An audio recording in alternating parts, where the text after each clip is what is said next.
Good afternoon, everyone. May I have your attention, please? We are about to commence the APTPO Consortium Capacity Development Program 26. We kindly request all our guests and delegates to begin taking their seats.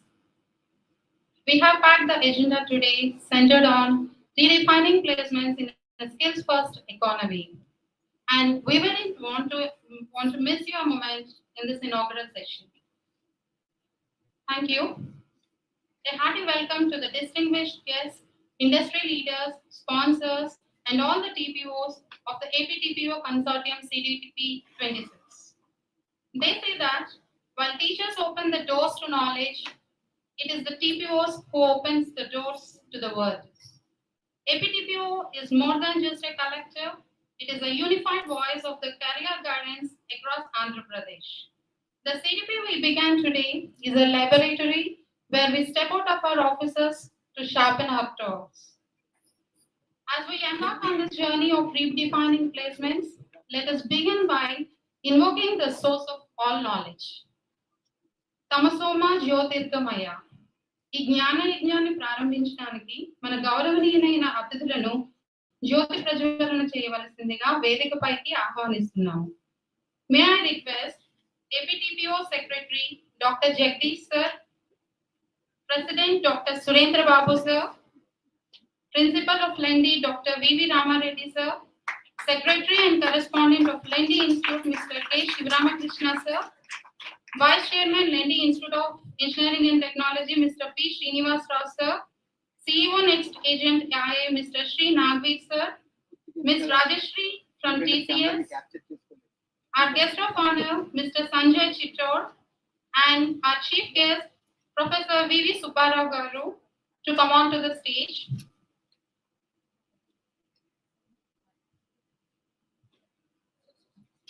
May I request all the audience to raise once?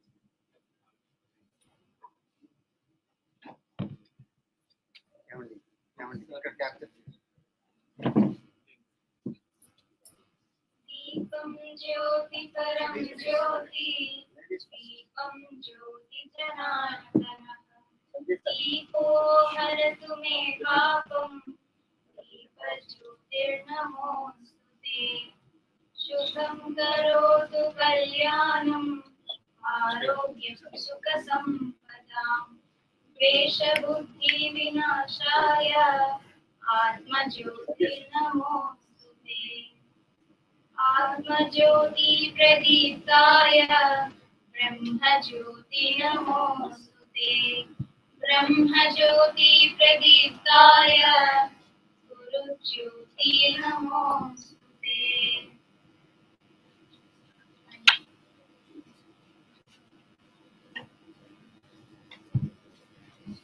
Please be seated.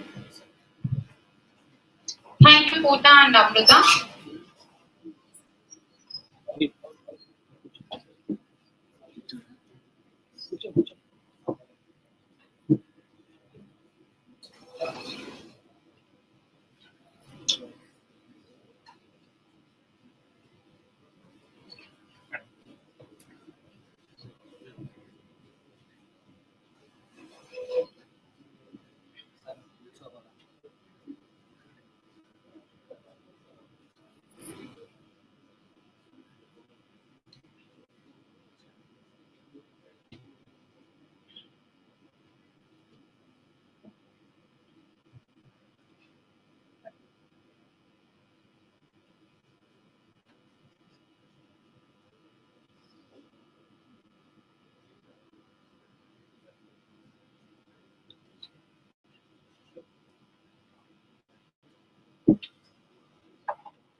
Now I request all the guests to take seats in the gallery, please.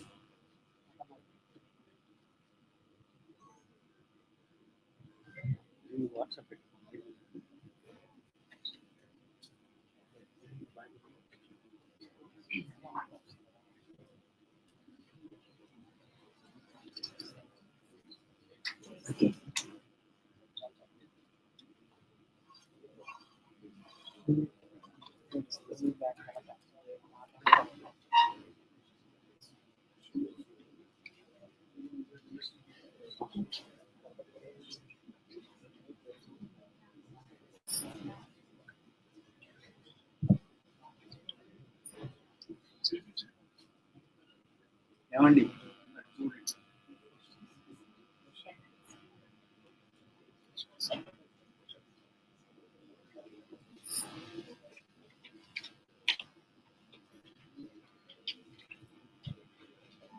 Now presented to you a welcome dance by Kumari Yoshita and Kumari Kyati.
లేదు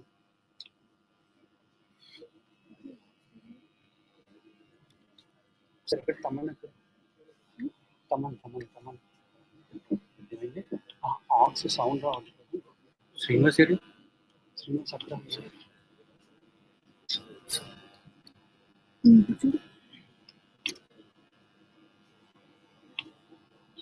check చేయలేదు చేశాను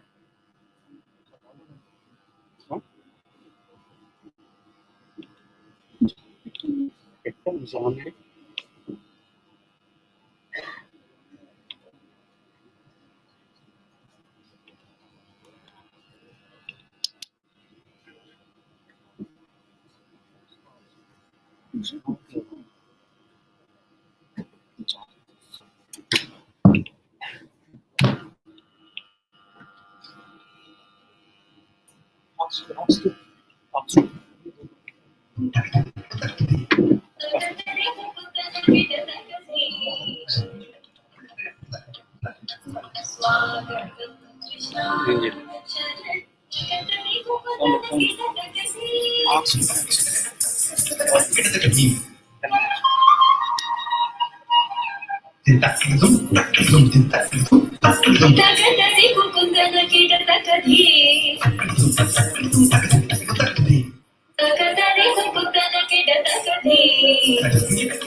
స్వాగతం కృష్ణ శరణాగతం కృష్ణ స్వాగతం కృష్ణ శరణాగతం కృష్ణ మధురాముని జననా మృదువదనా మధుసూదన ఇహ స్వాగతం కృష్ణ శరణాగతం కృష్ణ మధురాముని జననా మృదువదనా మధుసూదన ఇహ స్వాగతం Krishna శరణాగతం Krishna మధురాముని జననా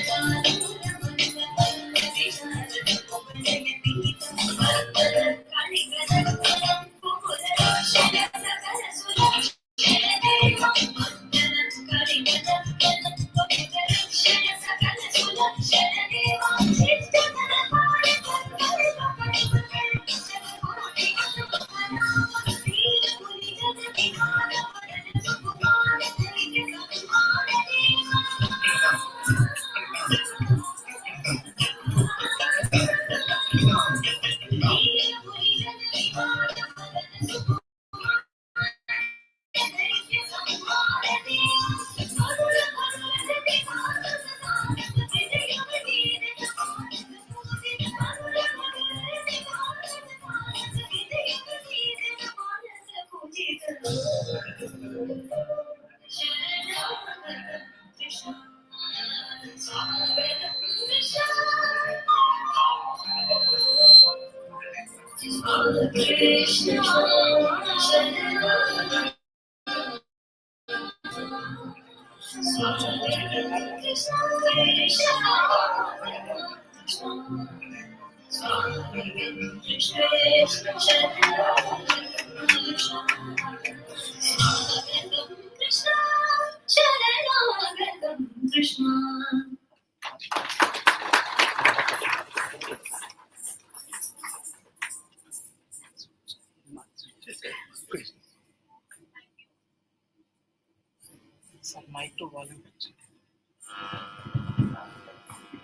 Commemorating the 150th year of Vande Mataram, I invite our student Mr. Sampath to render the full version of Bankim Chandra Chattopadhyay's immortal anthem.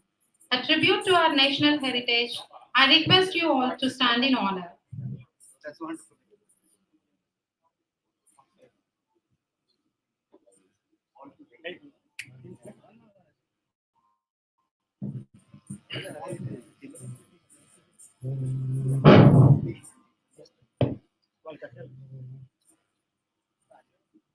May you all please raise.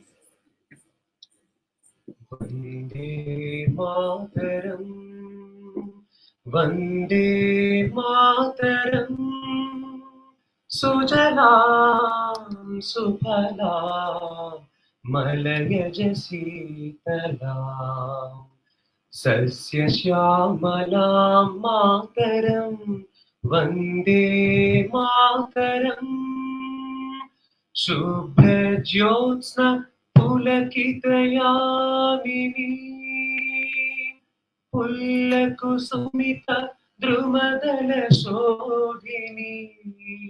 Suhasini सुमधुरभाषिणी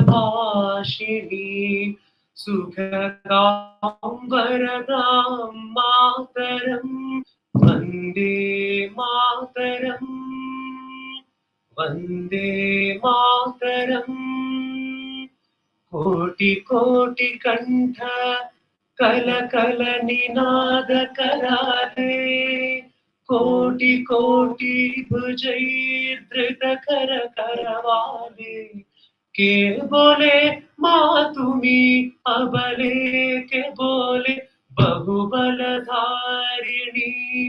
Namami Tarini रिपुदलवारिणी मातरम् वन्दे मातरम् वन्दे मातरम् तुमि विद्या तुमि धर्मा तुमि यदि तुमि मर्मा त्यं हि प्राणः शरीरे बहुते तुमि मा शक्ति हृदये तुमि मा भक्ति तोमर्ही प्रतिमा गणि मंदिरे मंदिरे Vande Mataram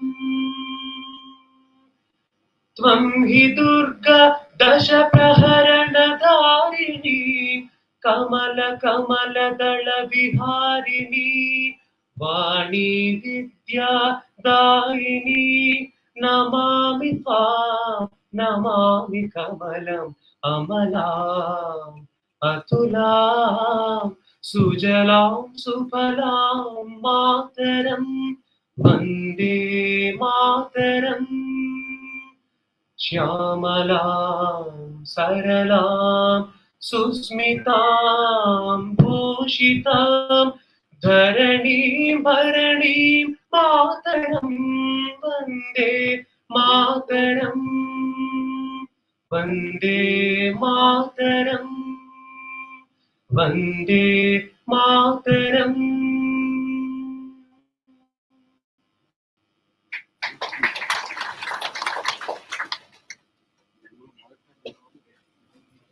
Thank you, Sampath.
ఇది యూట్యూబ్ లైవ్ ఇది చేస్తే సౌండ్ అయిపోతుంది.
Now we had a soul-stirring tribute by Mr. Sampath.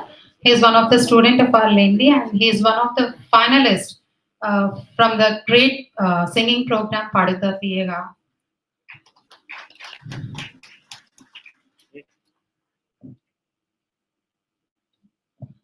I first invite our respected principal sir, Dr. V.V. Ramareddy sir, onto the dais and honor the chair.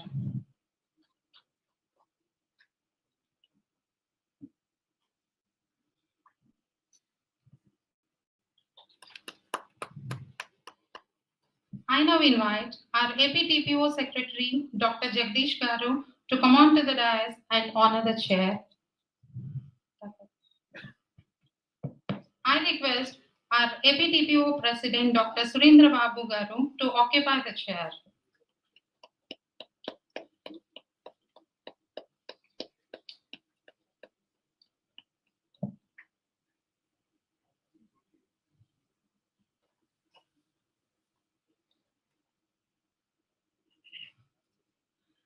I invite our title sponsor, Mr. Sri Nagveer Hundavalli sir, to come on to the dais and take the seat of honor.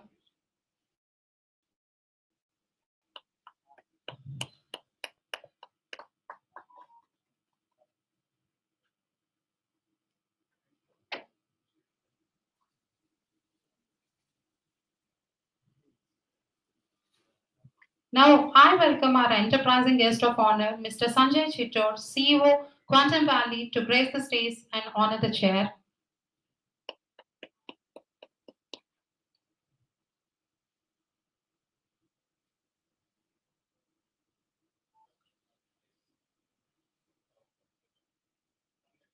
Actually, I'm not CEO of Quantum Valley. I think you guys got wrong. Sridhar will be very upset. Sridhar from TCS is the CEO of Quantum Valley. I am founder CEO, Quantum AI Global.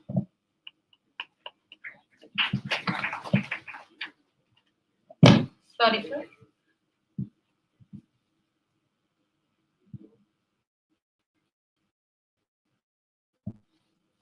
And finally, it is my privilege to invite our eminent chief guest, Professor V.V. Subbarao Garu, Honorable Vice Chancellor of JNTGV, to come onto the stage and honor the chair.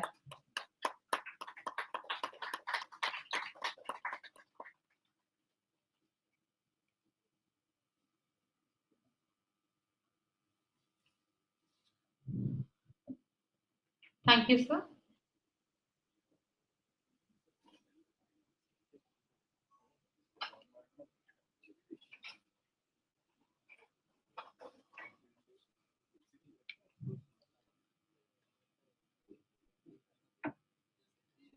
Now, may I request our Principal, Lendi Institute of Engineering and Technology, Dr. V.V. Ramareddy, sir, to come on to the stage,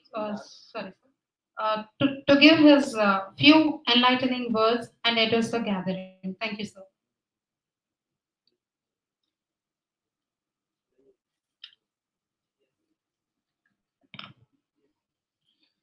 Good afternoon to our distinguished chief guest, Dr. V.V. Subbarao Garu, and our guest of honor, Sri C.H. Sanjay Garu from Quantum Global. I also extend my regards to APTPO President Dr. Surendra Babu garu.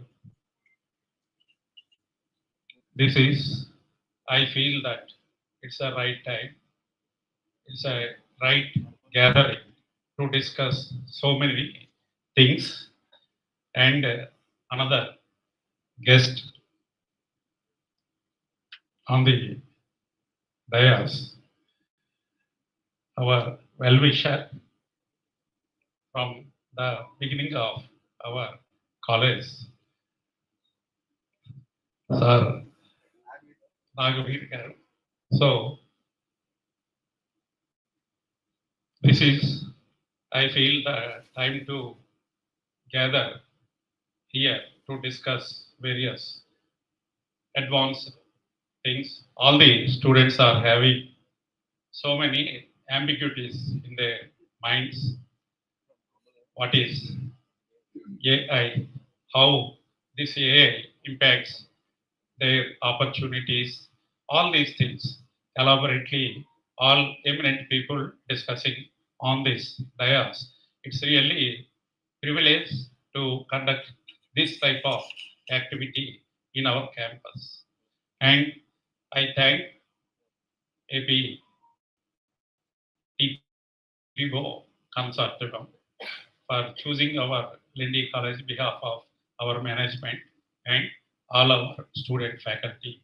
Just we are very happy to organize such type of event in our campus. Really, whether it is AI or coding or communication, whatever it is, but nowadays industry requires skills, not only knowledge. So imparting skills to the students, what are the various ways to choose, or all the training and placement officers also having very important role to guide students in a proper direction and to give guidance to managements also, how to plan, how to bridge the gap between industry and academia. This is an important event. That's my feeling. So I am very happy to invite all of you to this important meeting. And once again, I thank all the dignitaries on the dais and my management also, because without their support, without their encouragement, conducting such type of events impossible for us. Really, thank you very much, sir, for accepting our representation. Once again, I thank and welcome all of you to this great gathering. Thank you. Thank you very much. Thank you, sir. Now I request the President APTPO Dr. Surendra Babu to deliver presidential speech.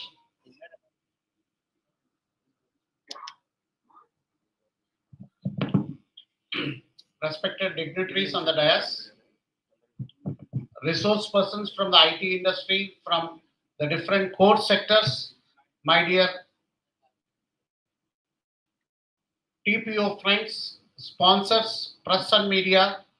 Today, we are all here on a particular mission of APTPO Consortium, which is formed in 2014 with a brainchild of 4 to 5 TPOs, bringing together and working together for the progress of the placements of Andhra Pradesh.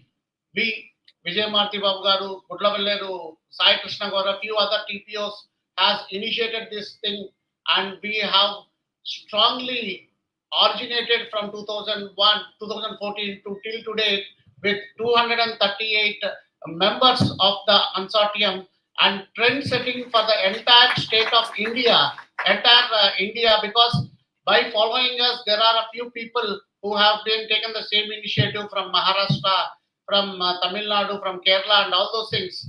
The purpose of this APTPO consortium is to bring equal opportunities to the students of Andhra Pradesh, especially in a rapid changing dynamic situation of the skilling is a major concept where the industries are looking. Those days are gone where the candidate has just trained on the soft skills and aptitude, is able to crack a job and then place it in multinational companies.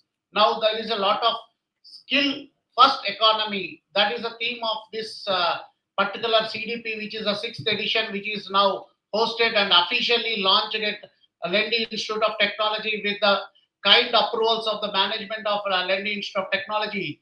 They are redefining the placements with the skill first economy is the theme in which we are all here to discuss on that particular theme and empower all our placement officers across India to make sure that the student is directed in a right direction and then skilled in a proper way to land in his dream job.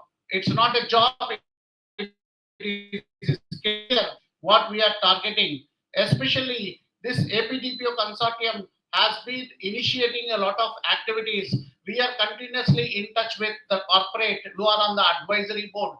We keep on doing a lot of activities via online and via virtual and via physical events with the help of the corporate and with the help of our beloved sponsors, where the latest changes in the technologies, the latest AI era is going to change the nature and transforming the job position of the particularly the training and placement officer.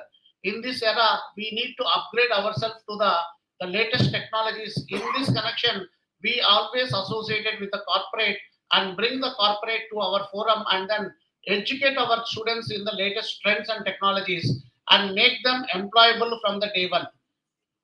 Now, in current scenario, the companies as required the job skills which have to be deployed into the projects from the day one.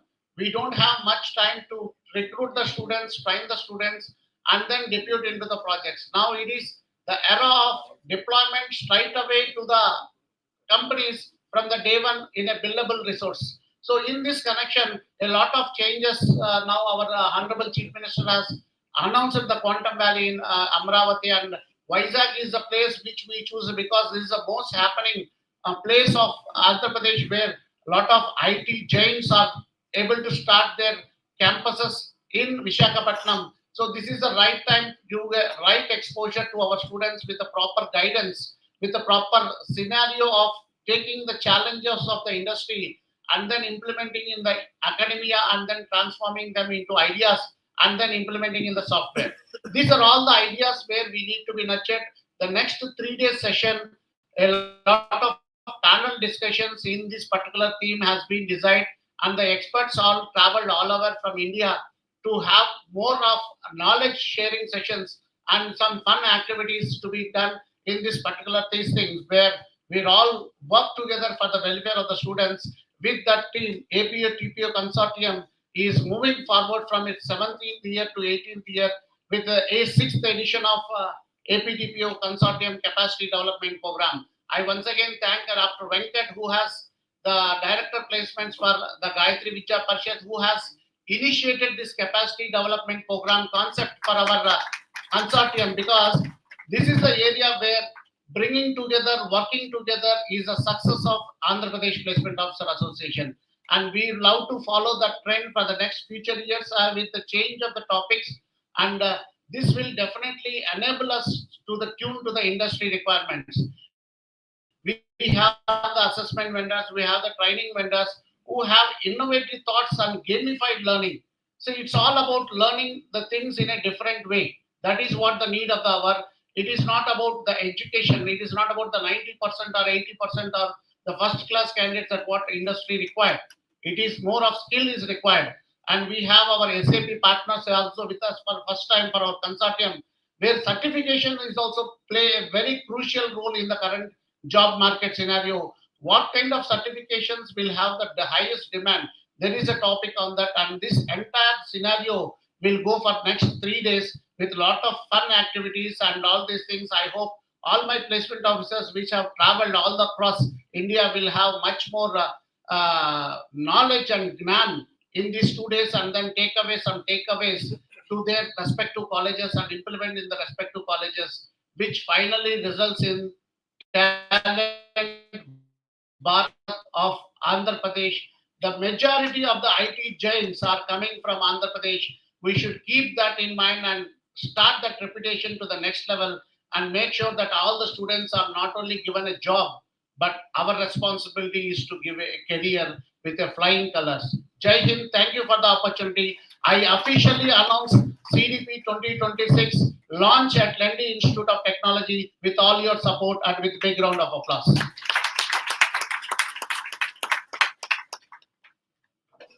Thank you for sharing your victories and vision of APTPO Consortium, sir. It is a distinct honor to introduce our guest of honor, Mr. Sanjay Chittor, a visionary leader at the cutting edge of global innovation. As the founder and CEO of Quantum AI Global, he brings over a decade of specialized experience in commercializing disruptive technologies. We invite Mr. Sanjay Chittor, sir, to share his insights.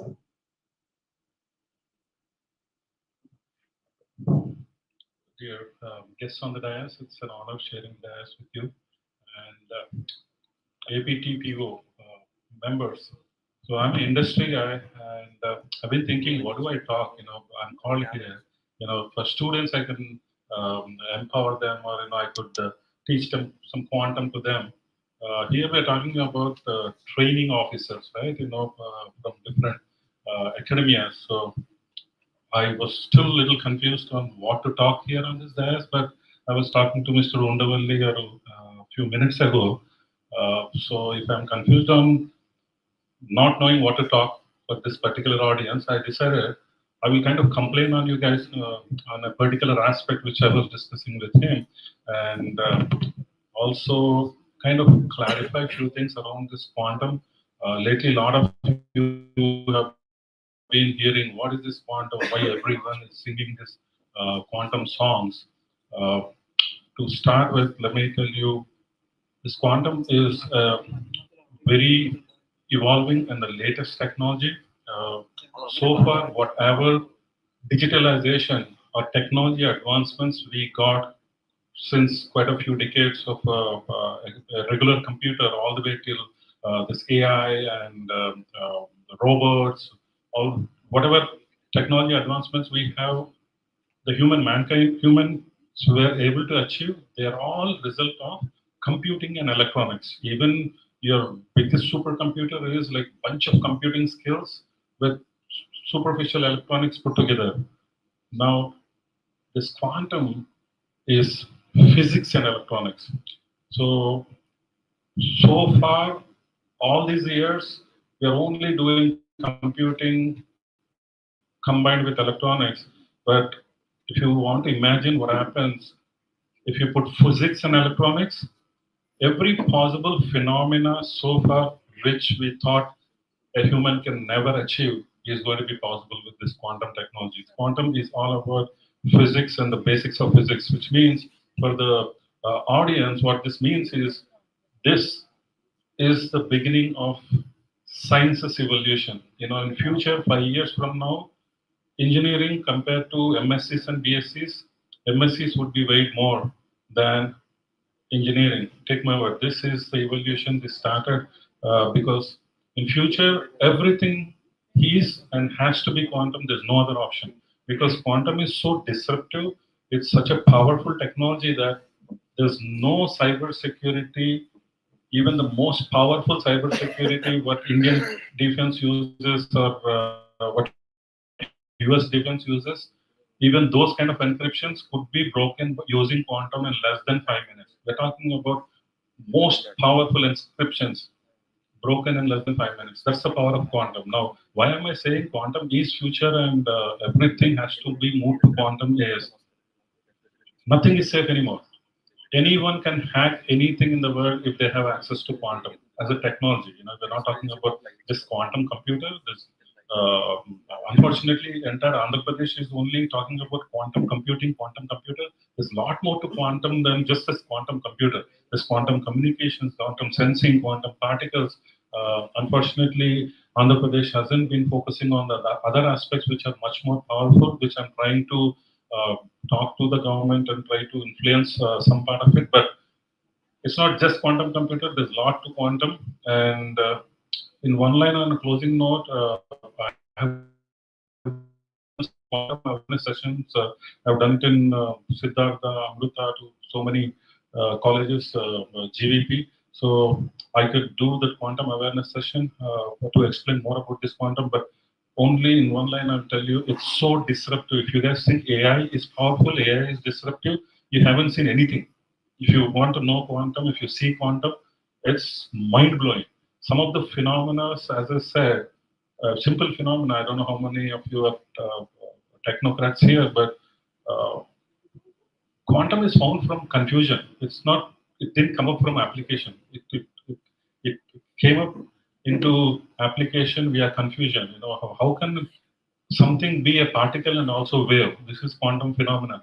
How can two particles exist at two different places, one in US, one in India, and still be completely entangled with each other, which means anything happens here will reflect and happen there. So these are the phenomena only physics can solve. And now this kind of phenomena is coming into application to the real world. It's scary. It's really scary. Every fictional thing which was explained in our Puranas, where some Krishna is sitting in Dwaraka, he's coming and sitting, giving the sari here at some other place, possible with quantum. That's called entanglement. You know, that's coming to application. You know, people. That's what we do in our lab. These are the entanglement particles we do. And there's a phenomenon of someone disappearing here and appearing somewhere else, right? There's a concept called teleportation in quantum as a technology, very much possible.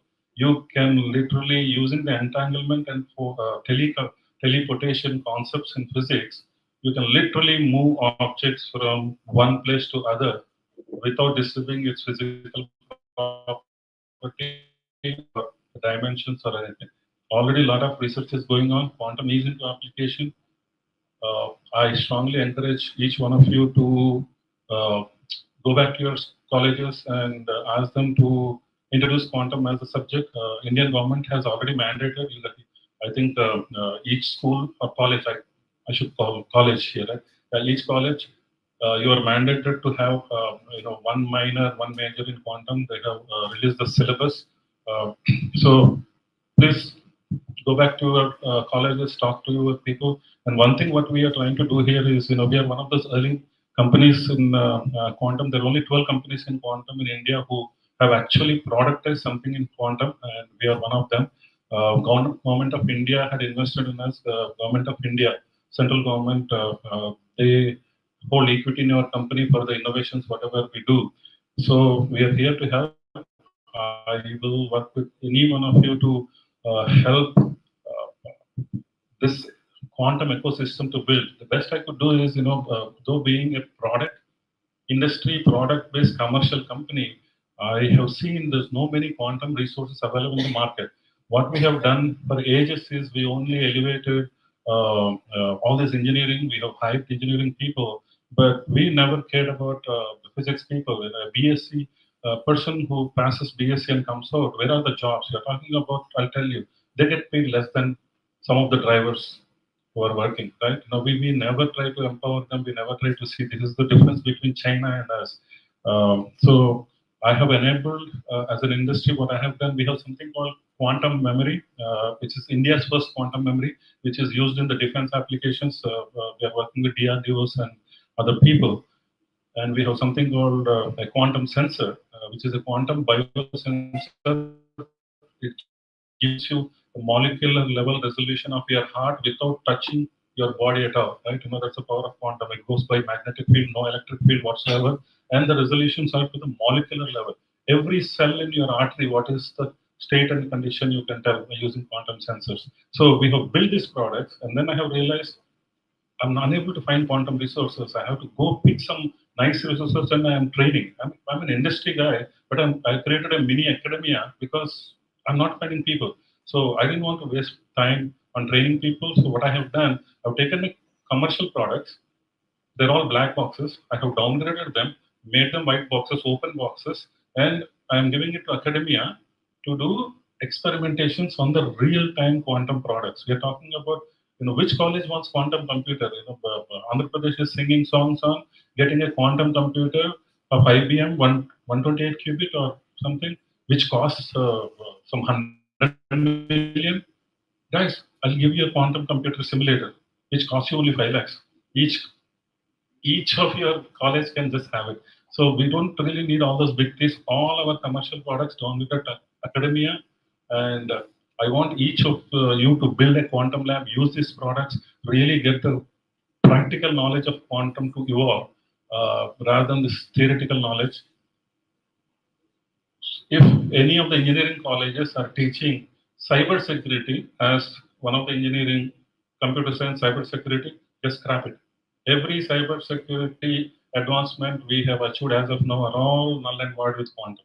So BSc science people, please enable science. And the one complaint what I I wanted to tell on the closing note is, even in the engineering, I think most of you are engineering colleges. In engineering, what you guys are doing is this computer science.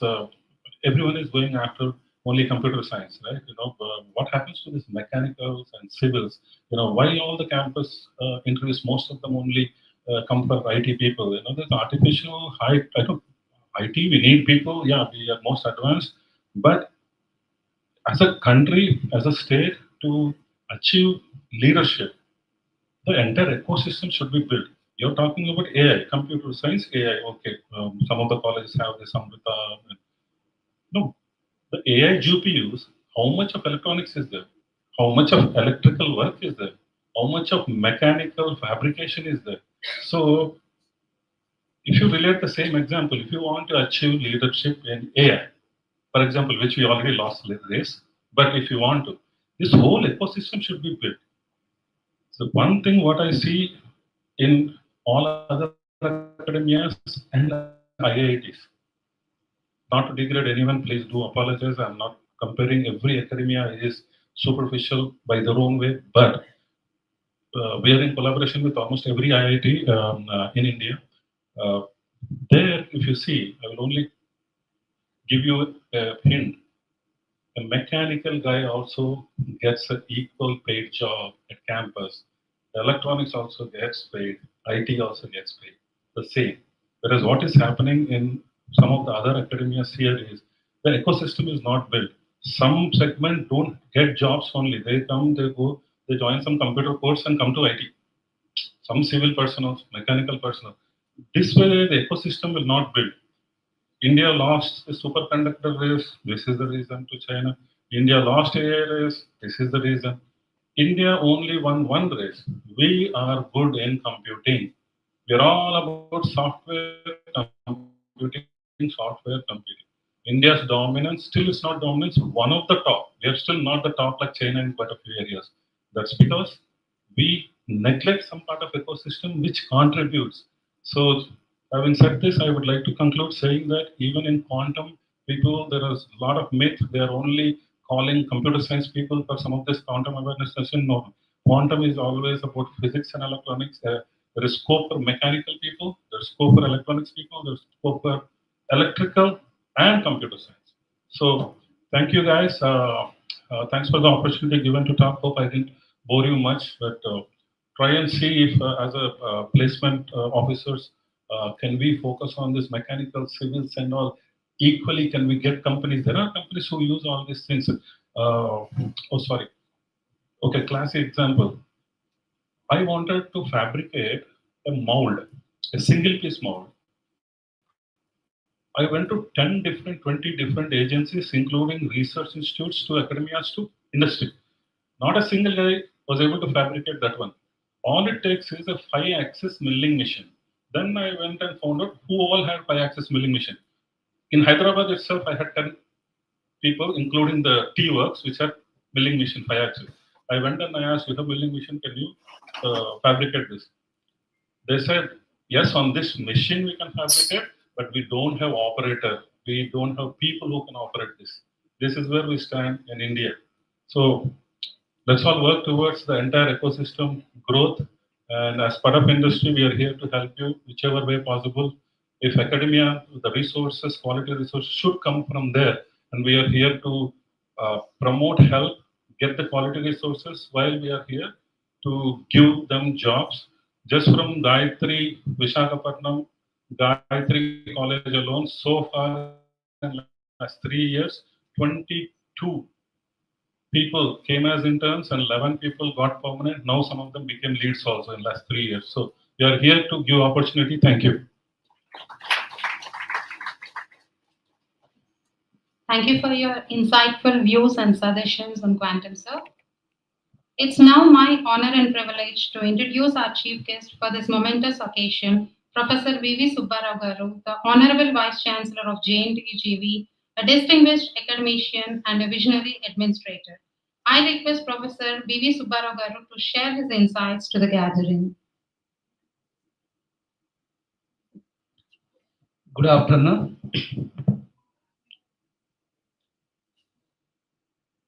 President of the TPO's Consortium, Surendra Babu Garu, Secretary Jagdish Garu, Principal of the Lindy College, Ramareddy Garu, and Sri Nagavir Garu, Sanjay Chittori. Half the dais,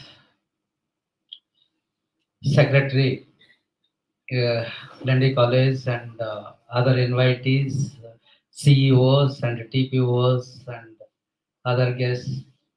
Very good afternoon. Welcome to this 3 days TPOs Consortium. At the outset, I congratulate the management of Lindy Engineering College for providing the platform for this event. And I also feel proud.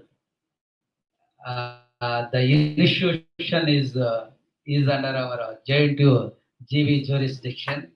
Yes, I'm feeling that it is JNTU GV is organizing this event.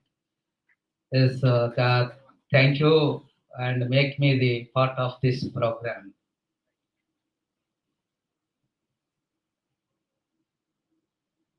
In our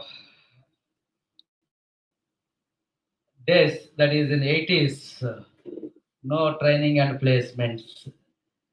Yeah, you need to want to get a job means either through newspaper advertisements or employment news only.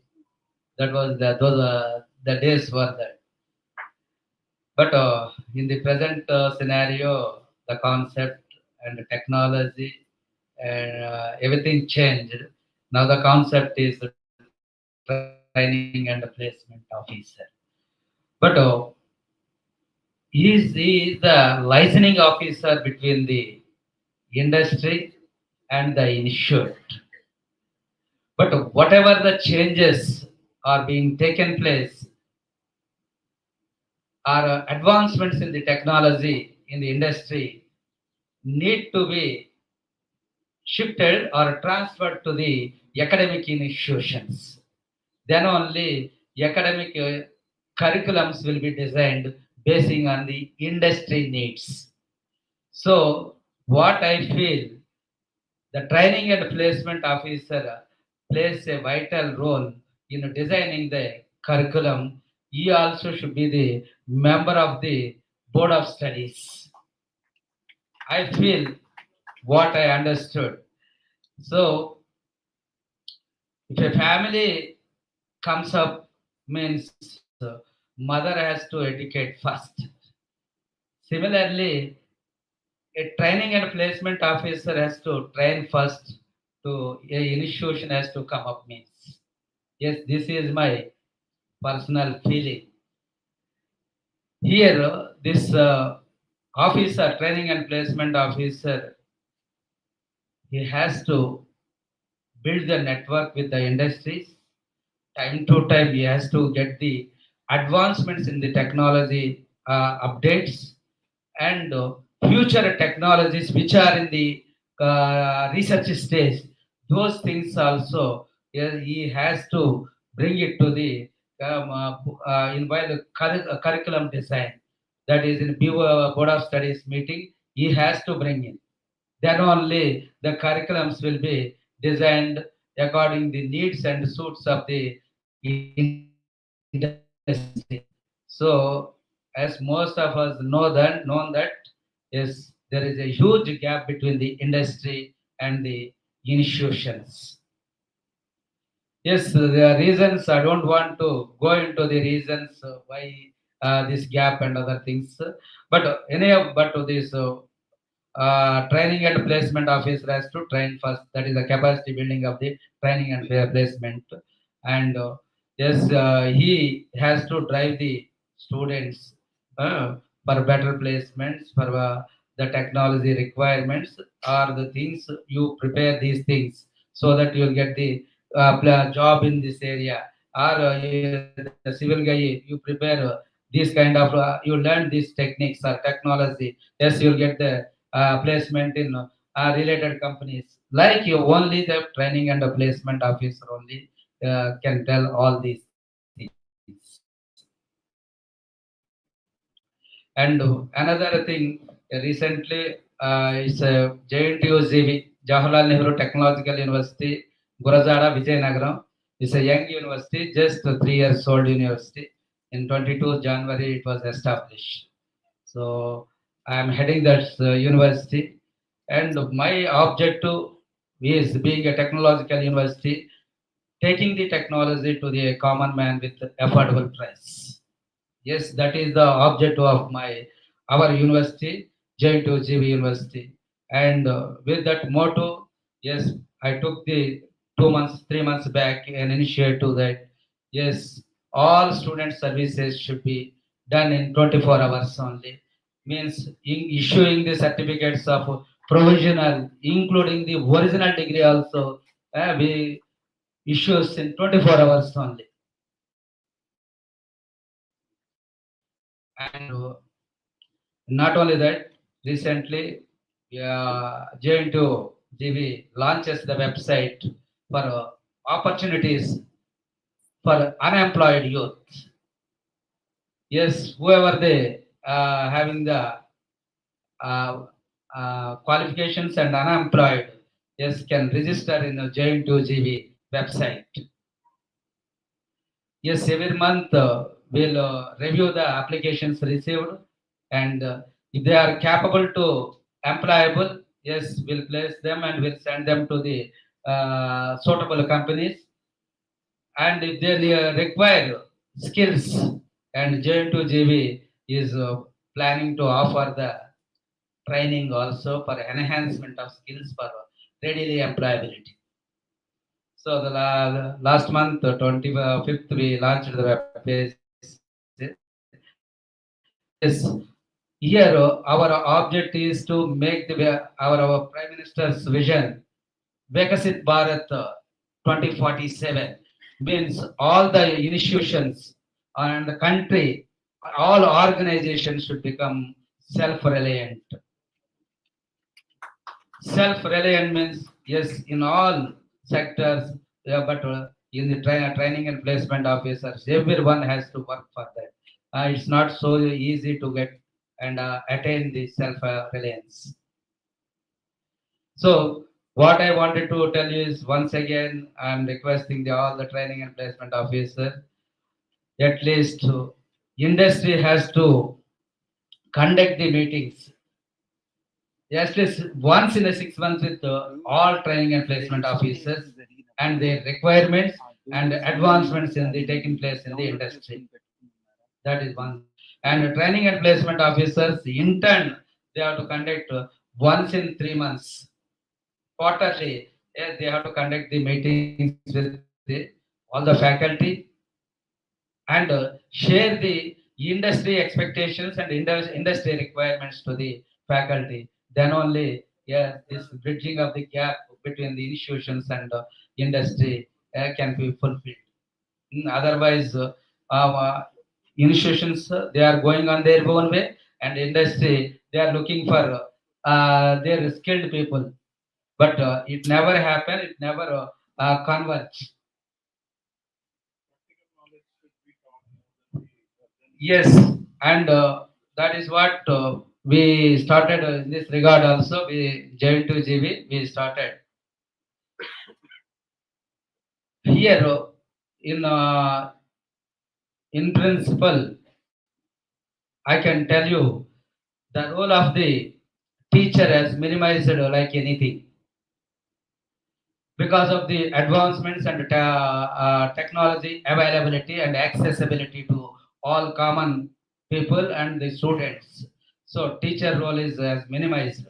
And what the concept based learning, earlier we used to do the concept based learning, but that learning is not at all required. Product based learning has to go inculcate and initiate in the institutions.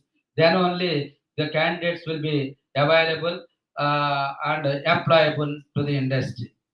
Yes, in the all the students has to do projects, yes, and assignments. That kind of learning methodology to be implemented in the academic institutions. Yes, simply we are one theory is a theoretical subject, 4 periods in a week, 64 periods per semester. Many are not interested. Somehow we made them to sit in the classrooms. That is, I don't like it. And we also thought of reducing 50% of contact hours, remaining 50% for the projects and seminars and other things. Yes, the students have to do more of must have hands-on experience. Then only they'll get the opportunities. And other side, the industry uh, startups. Yes, they'll get more ideas. Their ideas transformed into reality or products. Then only the Vikasit Bharat 2047 dreams will be realized. Simply teaching, and my student got 10 out of 10. Those are useless, meaningless.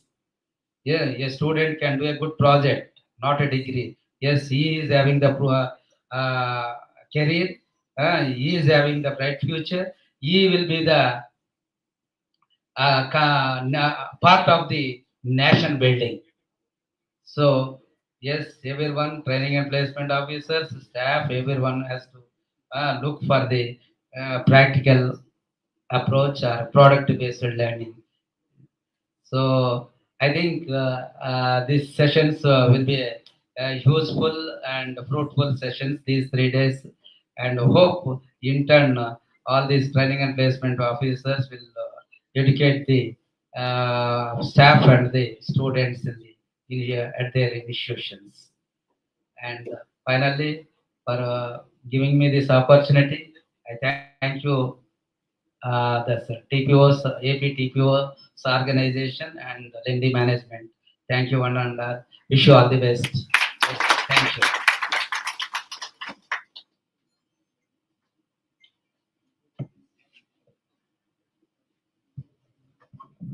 Thank you, sir, for proposing the placement officers to a part of academic council and BOS, because they are in touch with the industry. Definitely, the inputs will definitely add value to the syllabus in making the curriculum industry ready. Thank you very much for the suggestion. We'll take it forward to our management levels and university level. You can please initiate that process with all the JNQs as well. And we, as training and placement officers, we have a placement officer from Maharashtra, Mr. Sheetal, and we have a president from this thing, and 7 states. We are all united together to make the TPO post also legal in AACT as well. Thank you very much.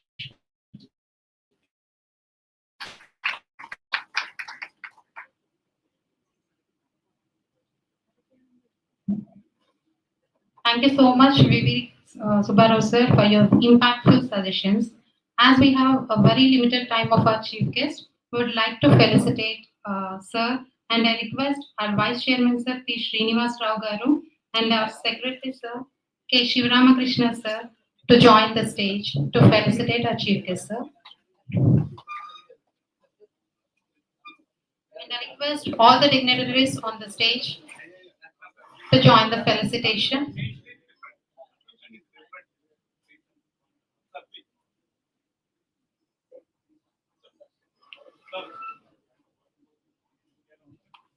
Requesting all the audience to join your hands. for felicitating our chief guest of the day, Professor V.V. Subbarao Garu.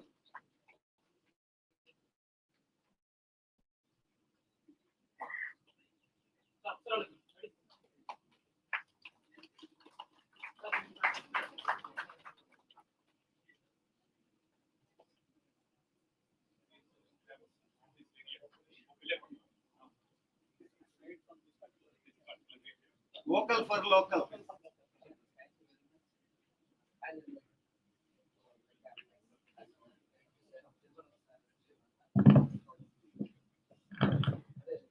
Yesterday morning, sir told exactly 3 o'clock he has to leave for an official work to Kakinada. So I thank sir for gracing the occasion and make the event grand success as a chief guest.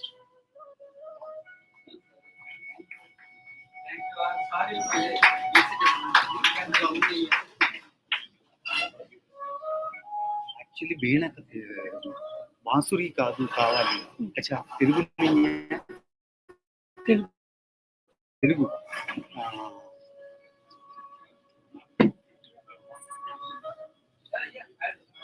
పదిహేను రోజుల క్రితం ప్రకాష్ గారికి చెప్తున్నాను ఈ సన్మానం జరిగేటప్పుడు డోలు సన్నాయి ఇది డౌన్లోడ్ చేసి పెట్టుకోండి అది ముగించాలి అది It is a distinct honor to introduce our title sponsor, Mr. Sri Nagve sir, the founder and CEO of NextGen AI. Mr. Nagve has been a patron of the APTPO Consortium for nearly a decade and a half. For 15 years, his unwavering support and strategic foresight have been the bedrock of our growth, sir. Your enduring commitment to the APTPO family is truly inspiring, and I invite you to the podium to share your thoughts and guide us into the new era.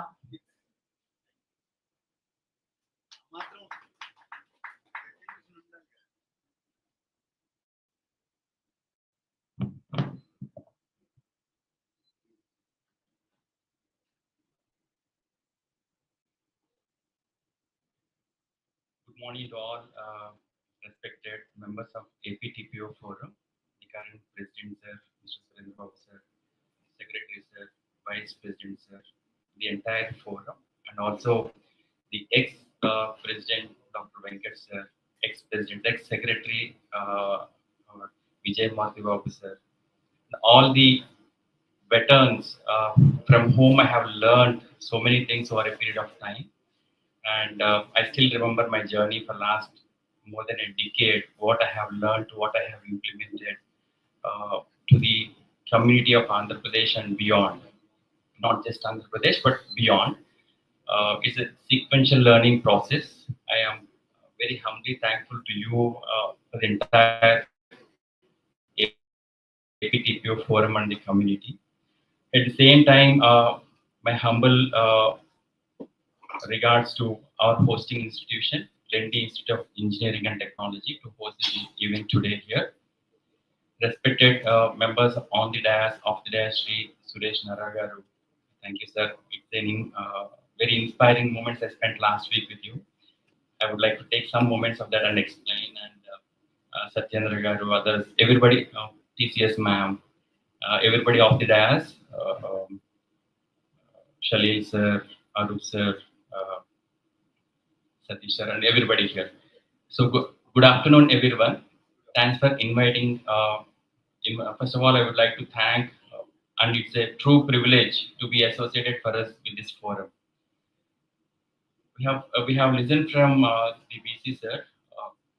Truly remarkable thing. When we talk about a TPO, Training and Placement Officer, there is no specific role-based training. They hit the roads, they learn from the industry veterans, they come back with all the learnings and they try to implement within the campus with the permission of the management, with the permission of the academic heads, by convincing students, by convincing parents. It's a lot of journey as a TPO. Right? I personally, because I am bridging some gap in this entire area, I personally feel this role is so very important for every institution to recognize these training and placement offices, the entire staff, to bring that industry expertise back to campus as VC sir told, putting them as part of board of studies or academic councils. Very important point. I think that's one aspect. Secondly, if you see, I'll just try to share my experience, not just from next agent or from Triple C. I have my team who will be coming onto the dais and presenting the products or what we can think of doing to the students and this entire forum and the community to level up from what we are today to what we can be tomorrow. If you see a year back, maybe a decade back, I'll call Dr. Venkat sir. Like we used to have a discussions when there are a lot of jobs and students are not capable. There are a lot of discussions how we skill up students to meet those jobs. That's one angle when we look from an organization or a TPO. But when there are a lot of jobs which are being lost, I mean, when you have these entire jobs of demand is going down, what further we do and still manage or maintain the expectations of the industry and ensure that the students get placed. This is second aspect. So when we are talking about that, we will I will like to take some minutes and try to give my experiences. How many of you? I know everybody here is a training and placement officer. How many of you in this entire room think that somebody who is having a full stack developer role or a full stack DevOps role or a UI UX designer, UI UX developer or a backend API developer, are these roles going to exist? Can you raise your hand? How many of you think at least in next 2 years you have this demand? Can you raise your hand? Very honestly. Only three of you? Okay. In the interest of the entire auditorium here, I'll give an example. I shared my experience last week. When we had a GCC conclave, February 14th in Hyderabad, there are so many GCC leaders, India heads, global heads who have come, and we participated, exchanged so many things and ideas that are happening in this industry. One of the key takeaway is the entire edutech and the media and entertainment is going to merge in the AI era. How? I just give an example. If you want to make a movie, or you want to see a movie with your favorite hero, and you want to see a movie with your favorite heroine, and you want to see a movie with your favorite villain at a different location with a different theme, with a different background or a storyline, you just need to go back to your home on your TV, just configure on with a prompt. This is what I wanted to look at. Go back, make your coffee, take 5 minutes, 10 minutes, come back and sit, your movie is ready. What does that mean? The entire era of AI or the technology is trying to revolutionize based on your personalized needs. You're making a movie in no time or less time. So where is the role of an UI UX engineer? Where is the role of a DevOps engineer? Where is the role of a UI UX developer? Or any role that we speak today? Hope I'm clear, right? So the entire industry is heading into the direction of automation to autonomous state. And then in this era, if we have to make our children learn problem solving skills, make them teach technology, teach whatever the relevant skills that are given by the industry, and then make them ready for the job, underline in next another 12 months or maybe 15 months, 18 months, even those jobs are at stake. So the only way to come out of this situation is eventually learn. Every day you learn, skill up, again unlearn, skill up. This is the only way, right? So this is one side. If you see how the industry is heading, the entire development, IT development industry is heading to get automated stage to autonomous stage. If not now, in 6 months down the lane. If not in 6 months down the lane, 1 year down the lane. This is how it is heading. The second side of the story is you take, again, I'll take an example of, we had an association with some very good companies like Dr. Reddy's or good life sciences companies, good pharma companies, good media and entertainment companies, insure tech, health tech. We had an association with them to form the cohorts and develop the children with use case based learning. So what's happening there? See, as of now, everybody is saying, okay, computer science, but you need to club the computer science along with domains.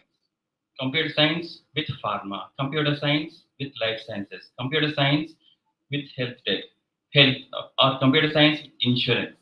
It is mandatory that we evolve as we progress so that we are up to date to what industry needs next 6 months or 1 year or 2 years down the line. Unless and until we skill up and scale up our student community on all these aspects of functionalities. I mean, it's not just computer science with all other domains. It can be law, legal, anything. Unless and until we equip them in these areas, we will not be able to position to really place them in the companies where it can be in big service tier companies or product based companies. Right? While AI is taking jobs, we need to work ourselves to ensure, okay, this is the demand of the future and we need to fulfill our students in that specific area. So how the core transformation is happening from learning to exams to degrees to job, it is more happening from learning to building to solving to creating. This is how it is happening. Again, in learning, it is not just learning, but it is also mentor-based learning, use case-based learning. At the same time, learn in the startup way. Because what's happening when somebody is coming on the dais and teaching from their perspective how the subject is going to be, rather it has to be reverse. The teacher who is going to come onto the dais and teach should only be the facilitator or the mentor to ensure and enable students to use the latest technologies like Notebook LM. Right? They can just create a notebook for the subject of their choice, scrap everything from the web, put it there, take videos, put it there, take PDFs, put it there, and just work on what is required for that respective subject. This is how we need to teach our students from traditional method to specialized learning. So this is the transformation that we are looking at. But at the same time, if you look from AI economy, that demands something very different, right? As we just spoke, it is trying to build solutions, it is trying to solve real problems, or it is going to create more value even before graduation. This is how the entire education is happening. And finally, before I leave this class, I would like to share my experience. Last couple of months back, multiple times I have been to UAE. We had tie-ups with multiple corporate companies. We have tied up with multiple education institutions, and also we are working as we speak. What we learned is, I can say in 2 words, when we are trying to sell our product, sell our students to the corporates, they need students who are having good skill, but at the same time, students whom we can retain for longer time in the interest of the vision of the organization. Today, if you see Gen Z students, they are trying to just, they are trying to have 2 or 3 careers at the same time. At the same time, they want to involve in 2 or 3 careers. But what industries are looking at, they are also doing a psychometric analysis to ensure students are going to stay back in the same company for longer duration along with the skill. So this is the need of the hour. If we don't teach students that, okay, the industries are looking at psychometric analysis even before you go there so that you are retained in the company, we don't get jobs. Right? So this is what I want to tell. And finally, I wanted to close I wanted to close with few notes. Our responsibility as educators, placement leaders, and the ecosystem builders is only to prepare, as we spoke, the students to the world. But at the same time, we need to leverage technology to empower humans. Right? Also, we need to prepare our students today. It is not just to participate, it is to lead the startup way learning. So with this, I close my speech today, but I let my team, maybe next, I think in another 15 minutes, we have a session. The entire AI ecosystem, how we have created for educators, for students, for corporates, how we are creating value addition for each of these stakeholders so that we take them to the next level for what is required. Thank you so much.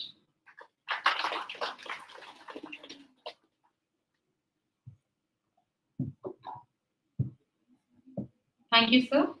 Now, I request Dr. P. Venkatesh, Honorary Advisor of APTPO Consortium, to give its future vision.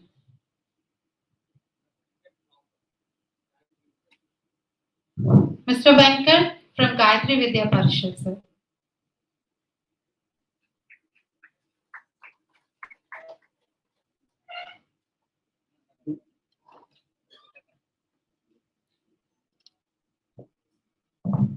Suresh sir, Raghav sir, members of TPO Consortium, President Surendra sir, Jagdish sir, and representatives from other states, TPO representatives and consortium members from other states. A very good evening. When it comes to the TPO and the TPO role and TPO consortium, some sort of energy comes from so many people in this particular auditorium. In general, in specific, few people are very passionate about this particular profession. So when we are talking about the TPO role, what comes to our mind? So what TPO can do? Recently, I am listening one song, and my son is asking about something. So అమృతం తాగిన వాళ్ళు దేవుళ్ళు దేవతలు, అది కన్న బిడ్డలకి పంచేవాళ్ళే అమ్మా నాన్నలు. అలాంటి అమృతం లాంటిది ఏదైనా తాగితే, if some people will get jobs, immediately people, the TPOs goes there, dig whatever depth they want to dig it, steer whatever they want to steer, or maybe shake whatever they want to shake it, and bring that particular amrita and give it to the students instead of they are drinking it.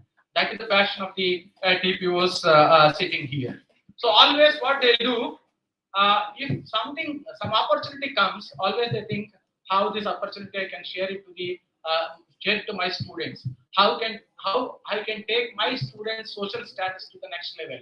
Because you know, in Andhra Pradesh, 65% of the students in so many reputed colleges are with fee reimbursement scheme. Out of that 65%, definitely more or less 90% of the genuine people, really a job in their family lifts their social status like anything. So from last 2 decades, maybe somebody is telling about 1980s, there is no role of TPO, but from last 2 decades, when this IT revolution, when Industry 3.0 picked up, so the TPO profession also picked up like anything. But initially, TPO is like a salesman. He used to go to the industry and he used to ask the dates of the industry, and he used to invite the students to the institutes to take part of the placements.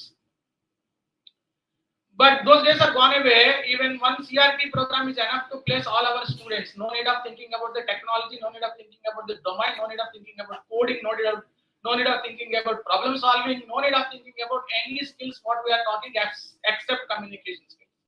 So in late 90s or early 2000, so if your students knows the communication, you are able to place the students wonderfully well.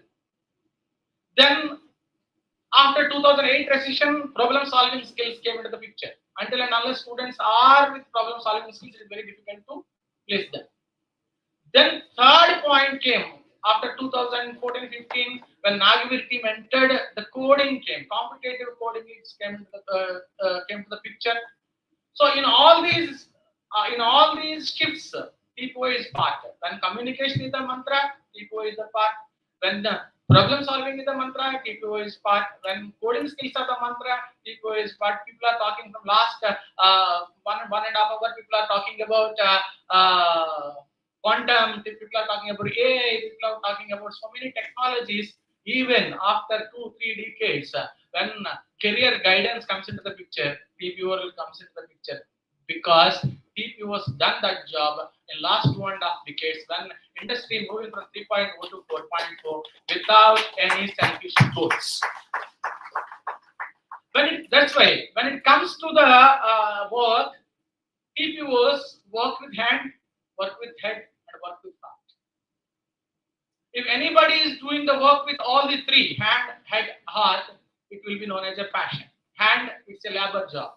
So head, it's a skill job. When you are doing with hand, head, and heart, it comes to a passion. You are going to get a lot of job satisfaction. The people sitting in this auditorium to listen next to 2.5 days, whatever capacity development activities initiated by this TPO consortium to take that particular inputs and want to give it to the inputs in the institution to grow the students like anything and see the careers of the students with a lot of flying colors. So I want to give a salute to the passion of the TPOs sitting here. So you are really gem of guys here, right? And when I am observing TPOs, not only myself, I am observing some TPOs. I got one passion, one quality of the TPOs that is known as fortitude. That is known as a fortitude.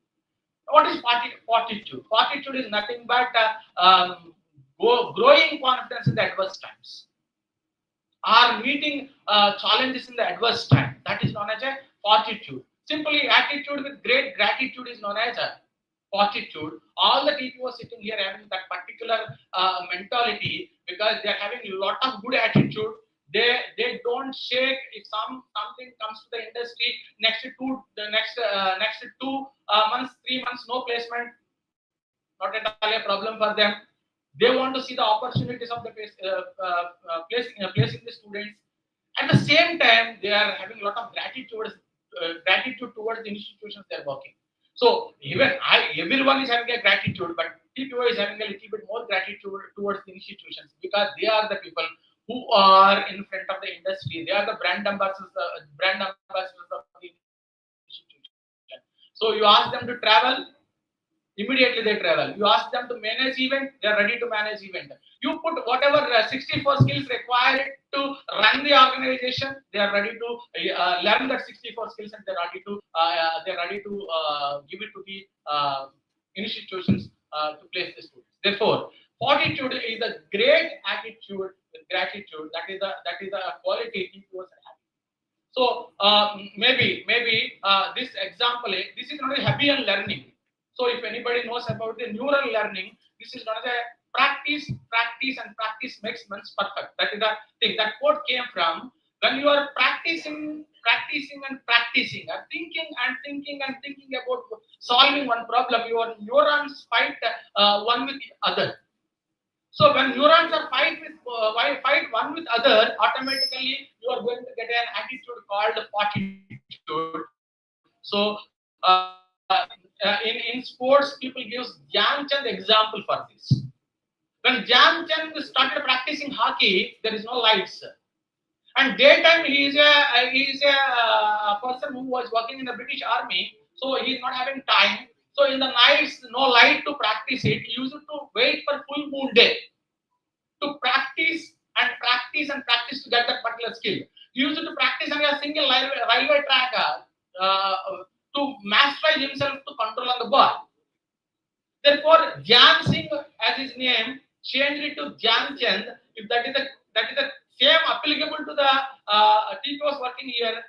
TPOs are working day and night to get so many skills. So I want to put Venkat Suryachand, Surendra Suryachand, Vijay Marti Babu Suryachand. We should put that particular name because people working in this particular profession is having that fortitude skills. So these people wants to bring laurels not for themselves. These people wants to bring laurels for the institutions, bring jobs to the students. That is the passion these people are having. That the attitude they have. When one more quality I am seeing is a job dedication. Why I am telling all these things about the TPOs? Because most of the people knows about this passion, but I am highlighting only few things. I am not talking about the teamwork, smart work, network. All these are already known. So I am picking some sort of skills like fortitude, some sort of skills like passion, etc. So these people are very good in job dedication. So I know few placement officers. Even at that time, I'm telling about 15 years back, colleges are not providing the accommodation, proper accommodation to the TPOs to go and market or go and tell about our institutions. I know people used to go groups, and they used to stay in normal accommodation. They used to travel in autos, travel in at the time their own friend circle, etc. They are on the roads. Somebody is saying about hitting roads to get the opportunity. All these people sitting here hit so many roads to give the opportunities. Whatever we are talking about today, Andhra Pradesh or maybe Telangana, all states are enjoying the talent of entire state. That talent is nurtured by the people sitting here. I want to give a big round of applause to all the people sitting here for selfless attitude. And they are very good in one thing, learning. See, Sachin Tendulkar said one thing: if you are leaving a day with some expectation, coming back to the home with some experiences, your day is fruitful. I think in 24/7, 365 days, if you apply this principle to the people sitting here, all people lives every day with some expectation, and more times they are getting back with some experiences. So wonderful way of tuning to the learning, the things the people sitting here. So I want to talk about the TPOs and their qualities. See, people are telling tomorrow AI agent come, tomorrow something out of box comes. So what about the role of TPOs? Remember one thing: the moment you want to learn as quickly as possible, like what we are doing from the shifts of hiring from so many years, definitely I am telling you, we are having a lot of future. Even AI, their quantum is there, nothing is there. Thank you. So for that, so one more thing, what I want to tell is bringing better versions of the candidates. See, I know if people are placing with 5 lakhs job in 2009, we used to make a lot of noise. So senior people sitting here, they know very well. In any college, Yahoo R&D came and took for 6 lakhs. So we used to celebrate like thing. Today 50 lakhs job also nothing. So during the shift of the expectations of the parents and students also, TPOs are able to stand in front of that particular expectations because they want to bring better version of themselves every day. So that is another quality of the TPOs sitting here. So why I am talking emotionally about all the TPOs sitting here, this is the TPOs capacity development program. I am the person who brought this particular concept. So in earlier HR conclaves, entrepreneurship conclaves, or maybe conclaves related to some technologies used to happen, or maybe in some institutes FDP programs, SDP programs used to happen. So one fine day when I am traveling with Vijay Marti Babu, why can't we used to gather all the TPOs and all assessment partners, all training providers, and all HRs who wants to, all maybe all the industry representatives who want talent from our side. If we are able to bring all these people under one platform, we can definitely develop the capacity of the TPOs. So with that, in 2017, I think we started the CDP program. We are able to run 6th CDP program from Andhra Pradesh TPO Consortium. So to nurture and to develop, to learn and do things in this particular CDP development, in this capacity development program. That is the objective of this particular capacity development. So when it comes to the next 3 days, just I want to quote a few things. Recently, World Economic Forum released one survey. It is known as Future of Jobs Report 2025. Most of us having access to that particular report. This report is absolutely telling 170 million jobs will be created. Out of 170 million jobs, 92 million jobs will be transformed, most probably by upskilling. And each and every sector they given in detail and with percentages also what type of things. For example, they mentioned 5 sectors. They mentioned 5 areas: technological change, geoeconomic fragmentation, economic uncertainty, demographic shift, and green transition. These 5 areas are going to give 170 million new job roles.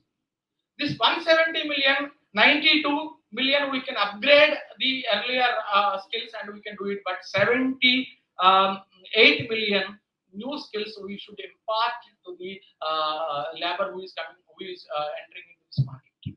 So this report, just I want to throw some light on this report. Now you can explore it. This report given wonderful things. 39% of existing skills will be transformed. 11% of the workforce is not ready to learn new skills. They want to leave. They don't want to take off a risk of uncertainty. So this report is given a very good picture, and this report given 15 job roles. Maybe Sanjay sir or maybe Nagavir may accept with me. So around 15 job roles they mentioned. One is big data specialist. Second one is fintech engineers. Third one is AI and machine learning specialist. Fourth one is software and application developers, UI and UX designers, IoT specialists. These roles, this report focus up to 2030 only. Beyond 2030, this report is not focused. From 2025 to 2030, what type of skills, what type of roles they are going to float, what type of skill set they are.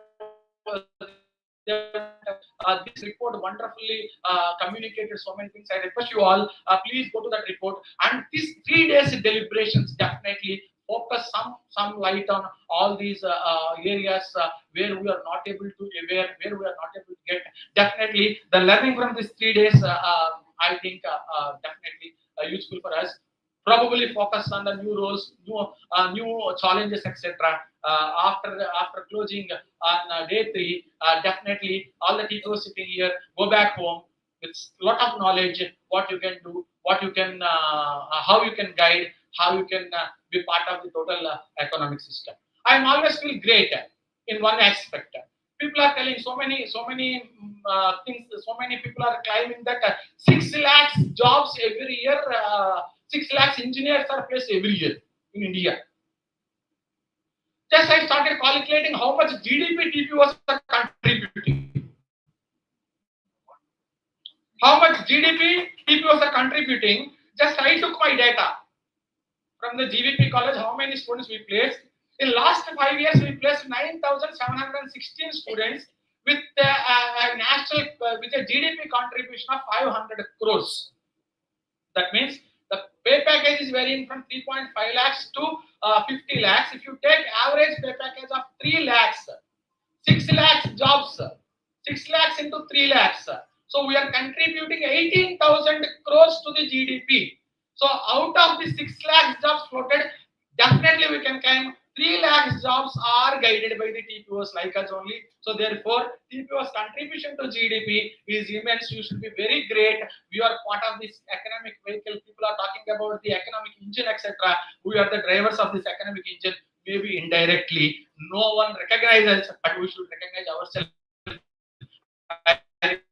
You please applaud yourself, please pat on your shoulder and do the same work, continue the same work in future. And this 18,000 crores contribution, roughly what I come across, maybe if APTPO consortium or maybe other TPO consortiums comes together, and if we work on the synergy, we can create 30,000 crores contribution of the GDP by 2030. That is the target we are seeing as a TPO consortium to this entire economy. Can we do it? Yes. Is it possible? Yes. Yeah. So with one word, I want to close it. So this is a guiding factor for the consortiums. What is the guiding factor for the consortium? I always wish APTPO consortium grow, progress and success wonderfully well in coming years. Maybe the TPO consortium core committee should listen to this particular word, what I am saying carefully. So I said growth, I said progress, and I said also success. What is the difference between growth, success, and the growth, progress, and the success? Growth. Suppose TPO consortium is having 200 members, you make it 400 members, or you are having you conducted 6 webinars, 10 workshops, 2 CDPs, etc. You are conducting 20, 30. Those are all materialistic that comes under the growth. No doubt in it. So your corpus raised from 30 lakhs to 40 lakhs, 50 lakhs, that comes under the growth. What is progress? What is the difference between growth, progress, and success?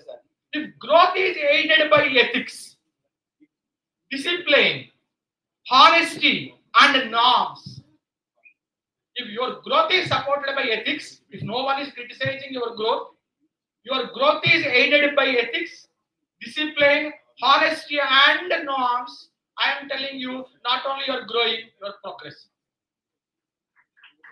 Then what is success? If your progress and growth is associated with maturity, humanity, and spirituality, that is known as success. I want to see APTPO consortium grow, progress, and success with lot of humanity, and because so many unemployed youth are seeing us, so many people who wants to elevate social status is seeing us, so many people who wants to develop career as a TPO consortium is seeing the TPOs as seeing this consortium as a role model. I want you people take those considerations, those expectations into consideration, and you should progress wonderfully well. With this, I want to wish all the best for the organizers. I want to thank Lendi management. I know the turbulences you face, I know the troubles you face, I know the tough time you face, but your institution is an example for so many people for fortitude, attitude. Thank you very much for hosting this particular event. Thank you very much. Thank you, sir. The points are well noted. I request Dr. P. Venkat to stay on the dais to felicitate Nagaveer, sir. First, who is the supporter of our the entire EDP for 15 years. I request principal sir also to join on behalf of Lady. Sir Cheppinattu, the first word comes from the mind of once we done the CPD. Sir, we are the title sponsors. No other compromise on this. Sir is supporting in all the areas, not only sponsorship but also in the knowledge sharing and everything. I request to offer our felicitation from the principal. I request Marty Babgar also to join the stage with a big round of applause. This is a great moment for all of us to have people like Nagaveer sir, who is the guiding force of the industry, latest trends and technologies and updatement.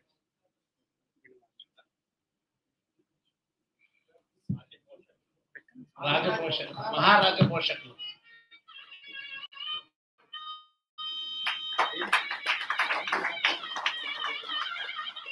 Thank you, Nagaveer sir, for your continuous support. Looking forward for the future and viewers. It's my pleasure to felicitate the guest of honor, Sanjay sir, to come on to the dais and offer our felicitation from APTPO Consortium.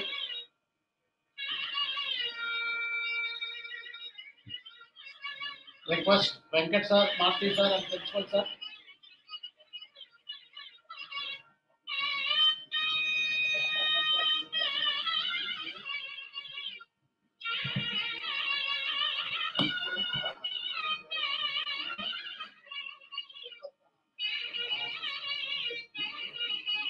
Thank you, sir. Please. A small request to all the TPOs. There is a Google form floated in your WhatsApp group. Take a couple of minutes immediately before the sponsor presentation talks, the title. Please fill this form immediately. Please open the APTPO Consortium group, fill the form immediately. Thank you, Sanjay sir.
Now, may I now request Mr. Pradeep Lavanya, sir, co-founder and director, Walking Tree Technologies, to share few insights about today's theme.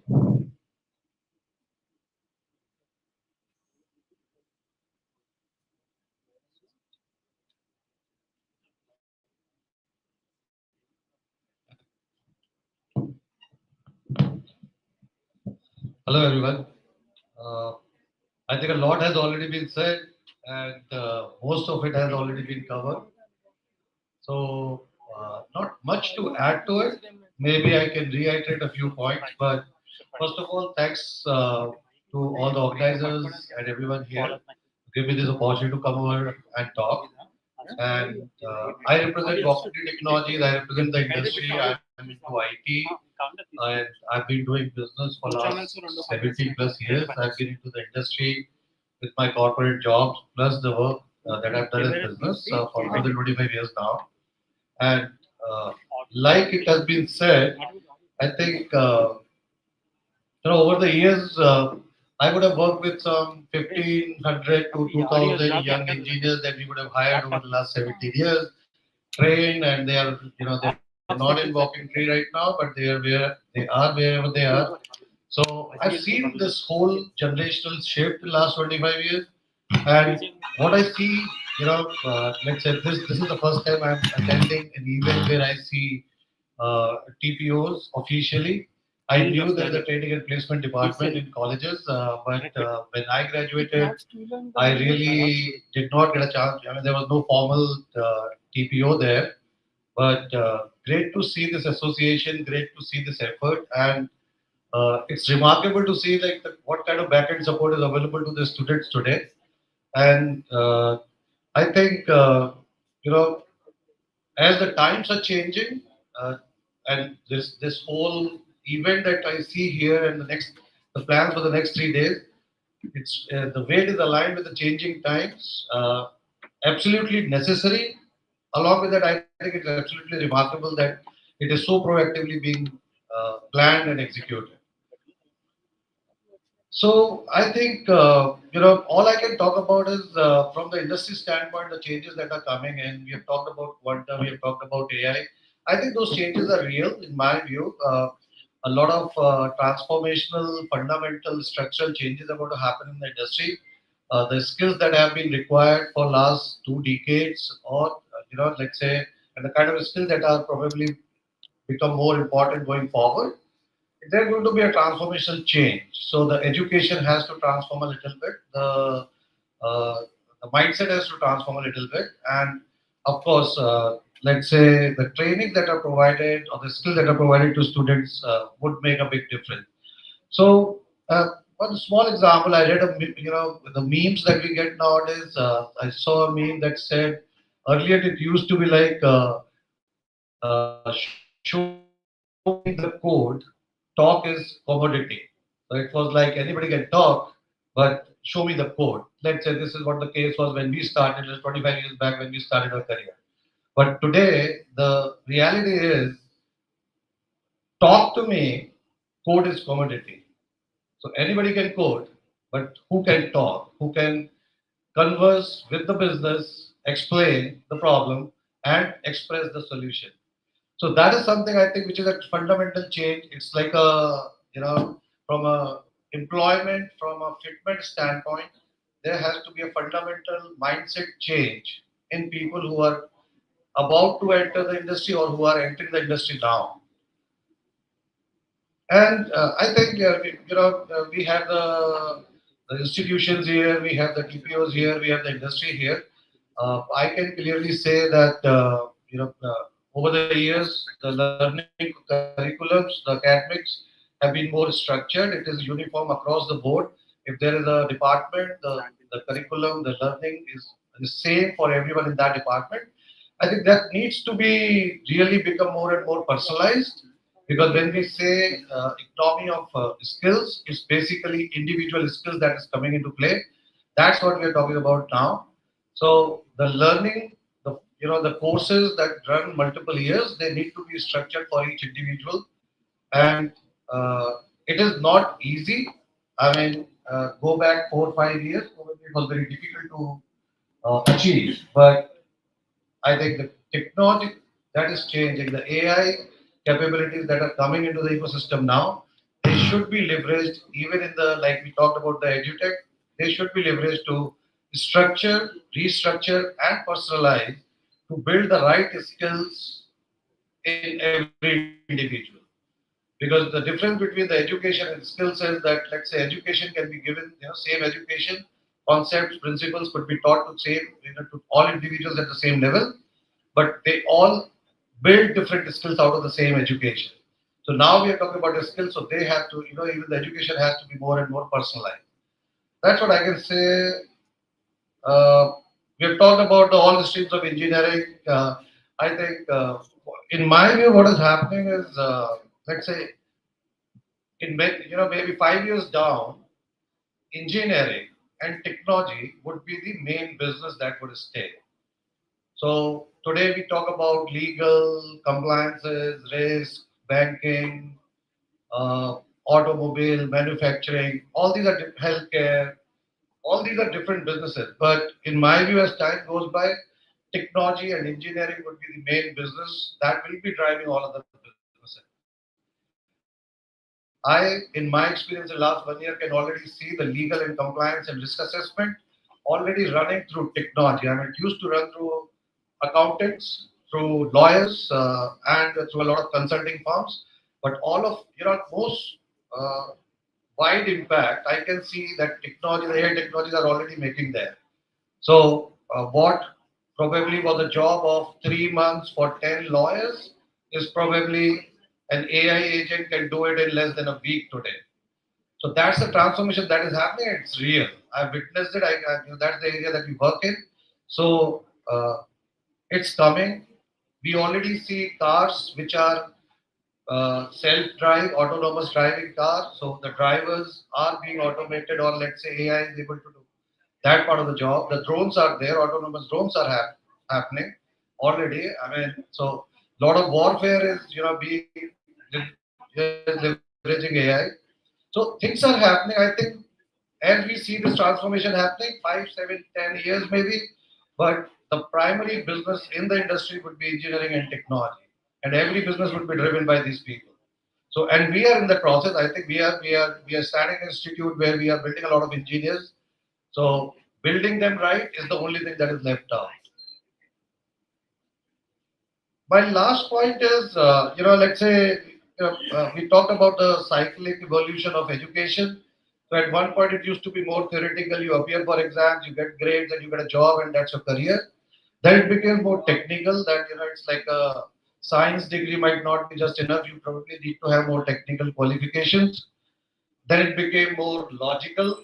That until you can solve problems, you can think logically, you can provide logical explanation to things. It's not going to cut it.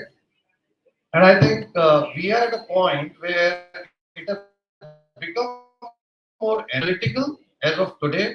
If you do not have the critical thinking, analytical thinking, and you cannot work on analytical solutions, probably that's not going to cut it.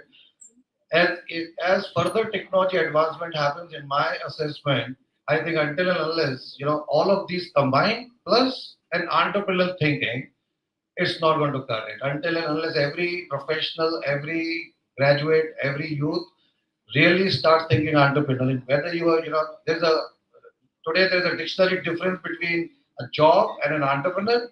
I think every job would require an entrepreneur. So this differentiation will change, and an entrepreneur, a head of business, would just be probably an additional responsibility of managing and running the business, but everyone who works in any business have to have that entrepreneurial skill. So teaching that becomes, we start building that as a culture in people. That takes a shape maybe in next few years. That becomes a differentiator. And connected to that is, let's say, today we are talking about as a nation, of course, academics and the whole academia and everyone associated with that. It has been, teachers are the ones who form the nation and the future of the nation. So academia has a lot of bigger responsibility, no doubt about it. We are already talking about the demographic advantage of the country. I guess put all of this together, what I just talked about, I think the success of that demographic advantage is totally dependent on the people or the lives of people sitting in this room. You know, the TPOs that we talk about, the academia and all the visionaries who are talking about it. So with that, I would say, you know, this is a great event. I'm so thankful I witnessed it. I've been, you know, it's like first of my event of this sort. So thanks for having me here, Raj, and I appreciate it. Thank you, everyone.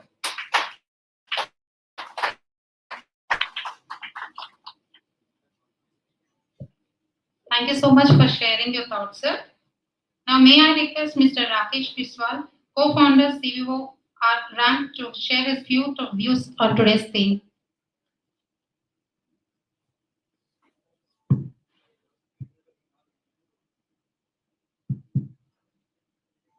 Good afternoon, everyone.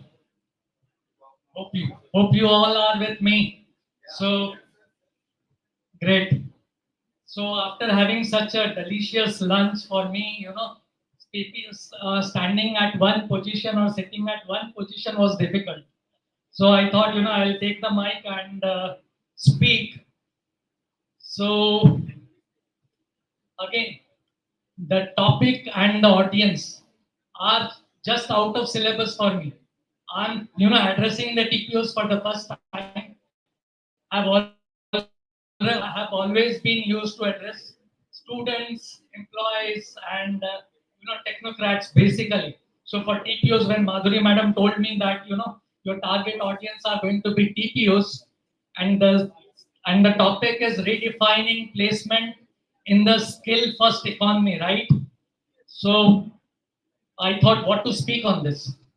On the lighter note, I would say, you know, we always thought that it was always a skill first economy. It's a different matter that we never found skills, but it was, you know, we always went ahead with the skill first thing, you know. But because of the absence of skills, things like degree first, you know, marks first, percentage first, you know, appear. But yes, in the skill first economy, what we need to know as TPOs and everyone, right? Are we really valuing the skills?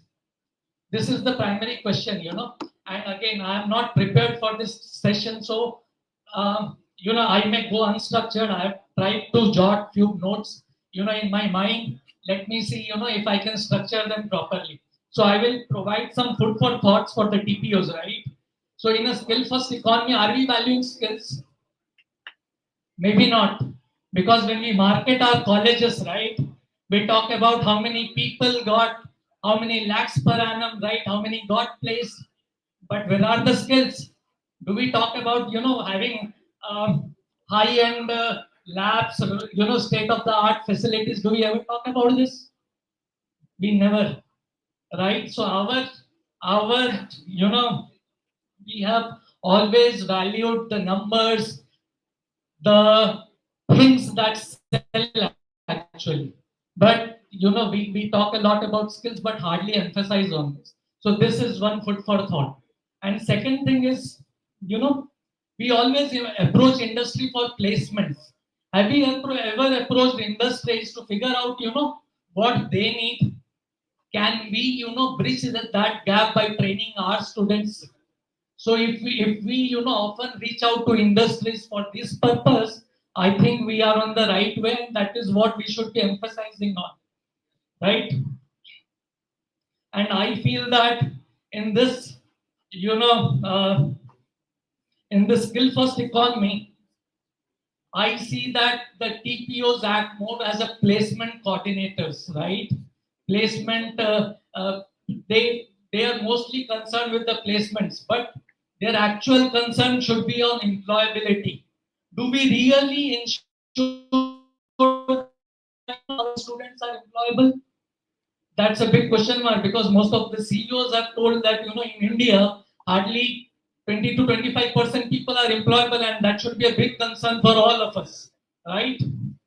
So, to achieve this employability, I would suggest that, you know, the TPOs and the colleges should create an ecosystem. I think this is a good part of it, where, you know, industry experts have been invited, but an ecosystem has to be there where, you know, you invite industries, you invite academia, you invite students, where they can all come forward and see to it that how we can do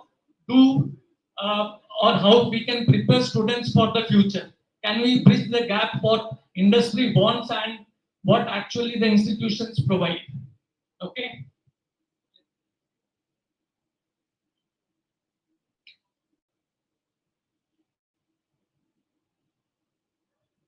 So I think this session is a good step forward towards that, and I think we need to have more such sessions, more such brainstorming sessions where everyone gets an opportunity to contribute to see where we can take our country, take our institutions. Are we when the government's vision is to have a developed economy by 2047 or a developed country by 2047, are we really putting all our efforts towards that? Are we focused on that? Are we doing what we are supposed to do? So these are few of the questions that that can act as food for thought. With this, I would like to thank all of you and end my session over here. Thank you. Thanks.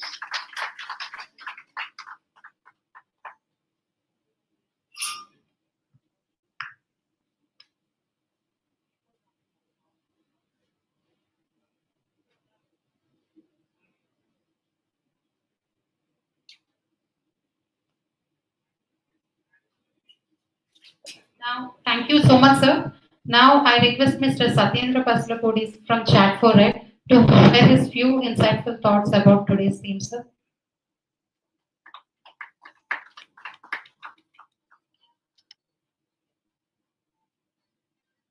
Good evening, everybody. I'm Satyendra here. I've been in the industry for the last 26 years, and my association with Lendi goes back 10 years. So one quick question I had when I was talking, I recruited many people from Lendi and so other colleges and all. There is some concept called pooled campus, and I was not aware that the success of the pooled campus, this particular consortium is behind. I was thinking what they will get it when they are getting an opportunity to other college and all. But for as an academic or as an CEOs of the organization or MDs of the organization, it becomes our job easy because we don't need to go for the talent across multiple colleges to identify it. So I really love the pool campus, and now first time I'm seeing this the Andhra Pradesh Training and Placement Consortium is the reason behind how the Together We Progress is the name. So what I wanted to talk about is your role is very, very important because as an entrepreneur or as an organizations, when we start our own organizations, the first and foremost thing that gives us the satisfaction is not the money, but the employment generation, what we generate within our organizations. Like we are responsible for those families and all. And for us, it's only a limited, but for the TPOs, it is an unlimited happiness because you are the real people who are responsible for generating the employment across many, many, many years when you are placing that role. So kudos to all of you. The other important thing I want to just talk about is the pace at which the technology is progressing. It was earlier the COBOL and those areas when I started my career way back in 98 and all, Fortran and all those things. But again, I'm lucky to have got into an RDBMS side of the story, then infrastructure, then the cloud, then AI. But the rate at which the things are changing, for example, the client server technologies was like you can consider as a 10 years, then we have cloud as like 5 years, and AI is 1 year, and quantum will be another 6 months, everything will be changing. But one thing I wanted to tell you guys is the jobs are displaced. Definitely the jobs are displaced. I'm not saying that, but again, what kind of jobs are displaced is basically with the agents coming into picture, the mundane jobs are getting replaced, but not the complete things. And when we talk about enterprises are like the mangrove forest. Even the tsunami comes, it will be neutralized by the mangrove forest. So it takes time. For example, the LLMs which we're talking about today, the large language models, where we have seen in the last 4 years when the ChatGPT announced their first GPT model and all, and then we talk about Gemini, then we talk about Anthropic Cloud and all those things. Really, it changed the way we think, way we do the things, and it has given opportunity for an enterprise people like us.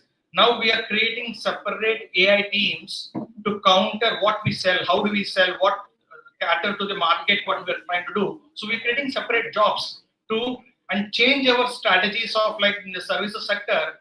For example, if you are selling something, so if this AI, how do we sell, how do we create, how do we make more money, how do we ensure that our problems are getting solved for the customers. So definitely there is an opportunity where we are going to increase the pace at which we are recruiting and going and hitting the market. So we are going to do the jobs. But one thing from your point of view, what I want to tell you is, definitely the industry is changing. There is one company, normally when we call it as the unicorns, so unicorns are like billion-dollar companies and all when we talk about, and that will be like 30,000 employees, 1 lakh employees and all those things, those are the unicorns we call it as.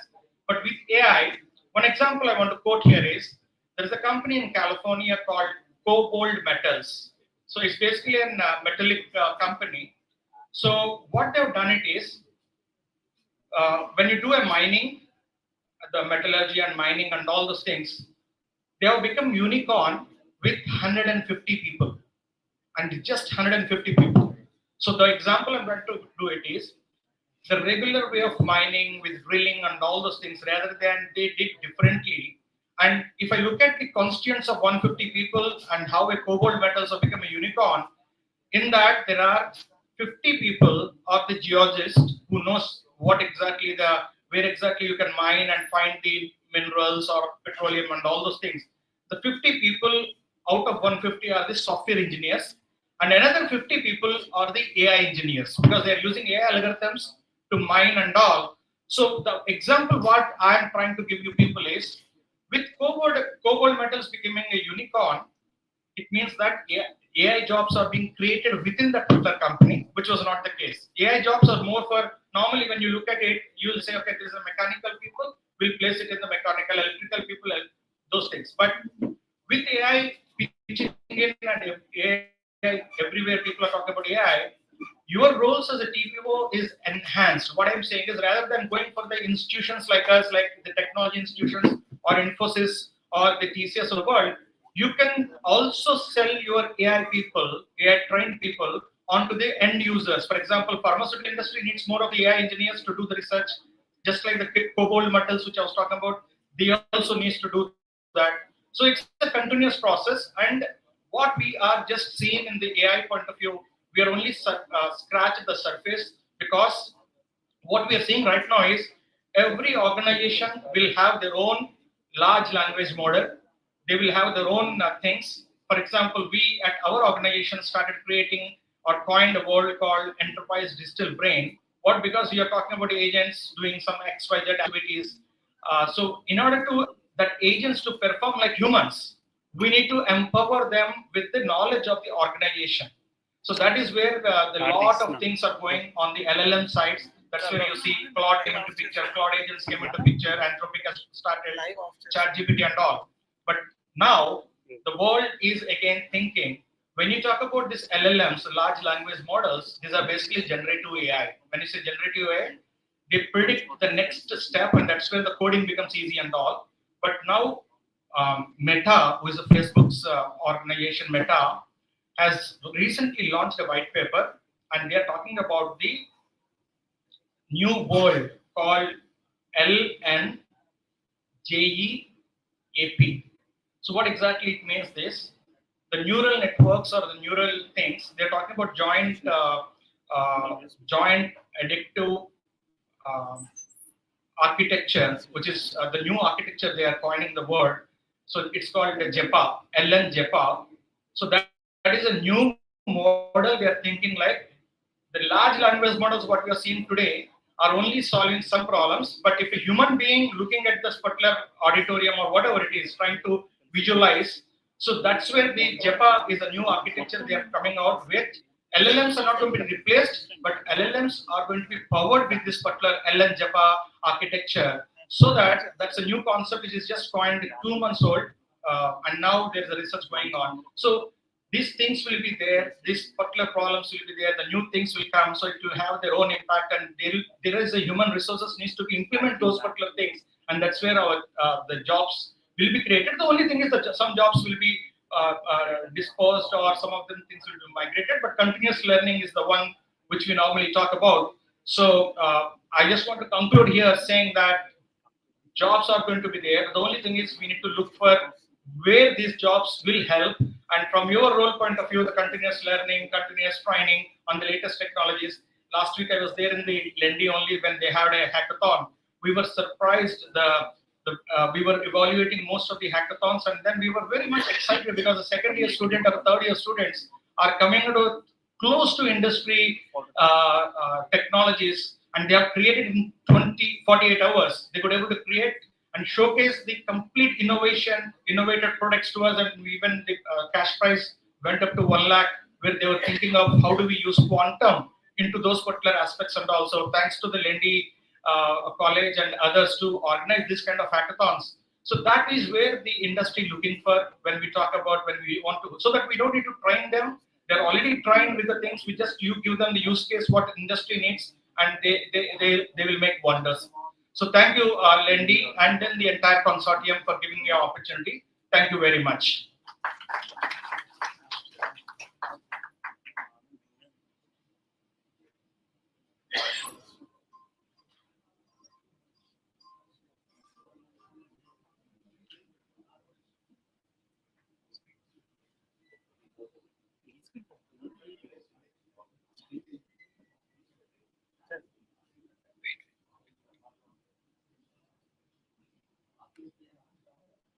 Thank you so much, sir. Now, I request our principal, sir, secretary, sir, and vice chairman, sir, to join the stage to felicitate some of our esteemed guests from the industry, sir.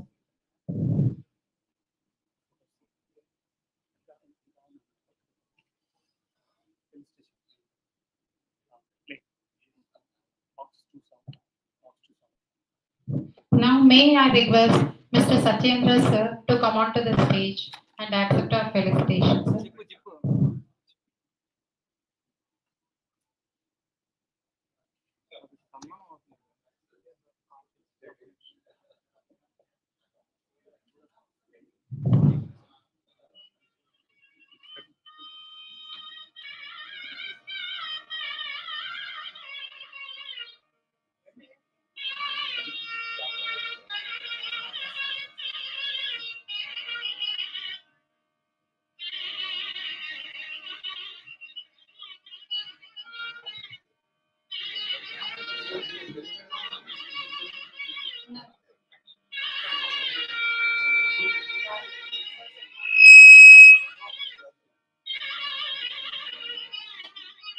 Now, may I request Mr. Rakesh Biswal, sir, to come onto the stage and accept our felicitation.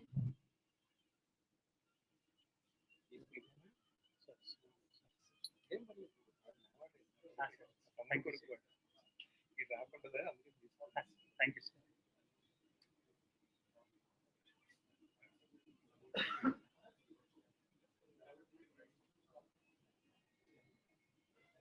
Now, I request Mr. Suresh Narra, sir, DC Head, Infosys Vizag, to share some of his thoughts about today's theme, sir.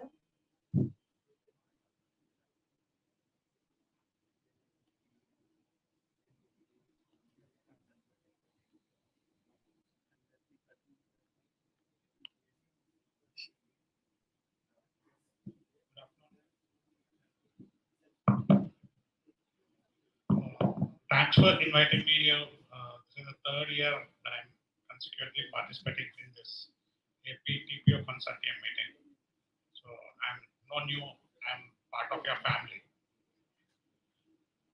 So all of the speakers spoke about how job employment and others, and how PPO are part of getting jobs and increasing the GDP of the country. So I would talk more on my journey and how the transformation happened and how PPOs can transform themselves based on this. I started my career in '99. Y2K was big then. So I started my training on mainframes, then onto COBOL programming. To write a small outcome from a COBOL programming, I was supposed to write around 400 to 500 lines of program. And then Y2K happened and everyone was frightened that all computers move out of the system and we'll have to do again back to the manual thing. But the transformation happened and everything got fixed, and then came till then they were called computer engineers only till then. Then came the software engineers. So how do they do programming? On what technology? Then it became a technology persist, and then the client server architecture came up, how you learn your Java, .NET and other things. That went on for 10 years, and then the industry transformed from software engineers to the systems engineers. So software engineer was writing programs or building applications. Now the systems engineers were thinking of how to solve problems. So technology was not an important part of it. It's how you solve a problem and how efficient your applications run. So that's where the transformation happened in 2010, and then we moved into from the client server architecture into the 15, 16. We spoke about big data, we spoke about cloud computing and other things. So now, after problem solvers and everything, we were thinking of how we can move into cloud and how data can help us. Today, in 25-26, we are moving into an era from software engineers to the prompt engineers. And earlier we were looking at problem solvers. Now we are looking at people, students, who could be a problem identifier rather than a solver. So they need to identify a problem before the problem occurs, come up with a solution, and fix it before the problem. And no one knows whether the problem occurred or not. So that is the generation that we are in today. And how do we make sure that our students are ready to take it up is what that industry help that you wanted. We are there to support that, and how we do. For example, to be live, we have, I work for a client called Adidas. They have around 5,980 odd stores across the globe. Today, my engineers can predict which part of the point of sale machine can go faulty 3 hours in advance and call the store and tell them that this part of the point of sale could go wrong. Please fix it. And then, so that the 0%, 0 second downtime of the stores are maintained. So we are predicting what could go wrong and in future and fixing it now itself. So now even this, there's a human intervention. We are calling the stores and telling. The next step that we are going to do, and we have started implemented on a pilot phase, is we don't even call. The system automatically fixes, ensures if there's any hardware problem, it raises a ticket to the hardware management company, and they come fix it, and then it's done. Who raised that ticket to hardware company? Who has raised it? No one knows. The system does that now, and that's how the industry is transforming. And if our students can think and predict what's happening and then come up with a solution before it occurs, that's the level of expectation the industry has. Yes. So now, how do we manage it? At the end of the day, everything at the bottom layer, right from the COBOL of mainframe that I started to the ChatGPT, Gemini, or Claude that I'm using today, the underlying layer, what it is analytical skills, logical thinking, and how to identify a problem and come up with an efficient solution. These are the skills that are underlying. Whether I use COBOL, I use Java, .NET, or any other technology does not matter. Unless we don't have this base, the student cannot transform into be part of the corporate world. So the base has to be built, has to be nurtured, and this analytical skill you cannot teach them. It has to come within. And from the childhood, they learn those analytical skills. And if you look at today's students, right, even if they don't want to do a small mathematics, they need small addition or subtraction, they need the mobile phone in their hands. They'll have to do the calculator. So we'll have to change that. How do you do from your first year of engineering? See them that basic calculations happen by hand, not by the calculator, and think how we can transform them. That's the big challenge that we have today. And hopefully, and they are smart enough to do things faster. Industry is transforming. When we hired some 40,000 freshers last year, with the X amount of salary that we are going to pay them, the same X will be doubled, but we will only have 15,000 this year. So the industry is moving from quantity hiring to a quality hiring. How do we transform our students to get that quality that they have and fight for that limited job that they have, right? So that's the challenge. And if they have this basic knowledge, underlying current of analytical, logical thinking and presentation skills, that's where the rest all will be taken care. So thanks for being part of this and inviting me for this opportunity. We'll also be part of this when and where you want me to come and join. Thank you for this. And one thing is, you are the face of the student. It's not face of the organization. You are the face of the student. The TPOs are the face of the students. If I talk to any TPO, I can assess what the quality of student we have in their college. So that's how industry experts relate and talk about the college, right? So for you to be smart, for your students to be smart, you should be smart. So that's where whatever knowledge you present to the students, to the industry, they take that your students are also at that level. So you are the face, you are the heart, you are the head and toe for the students to get placed. And thank you for giving me this opportunity.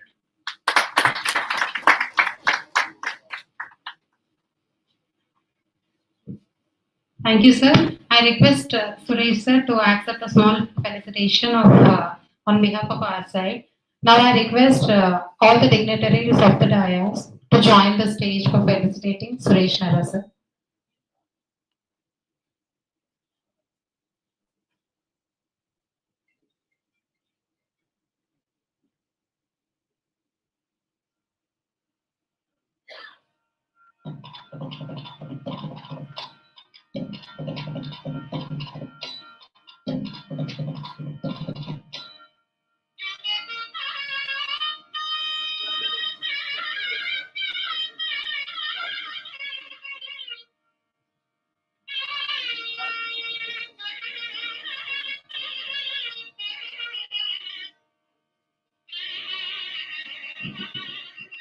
We will break for a 10 minutes coffee break, tea break. After that, we have our title sponsor presentation followed by panel discussion. With this, we end the day one of today's. After 6:30, you have to visit the stalls and then we'll move to Casa Beachfront Bimili, where we have a gala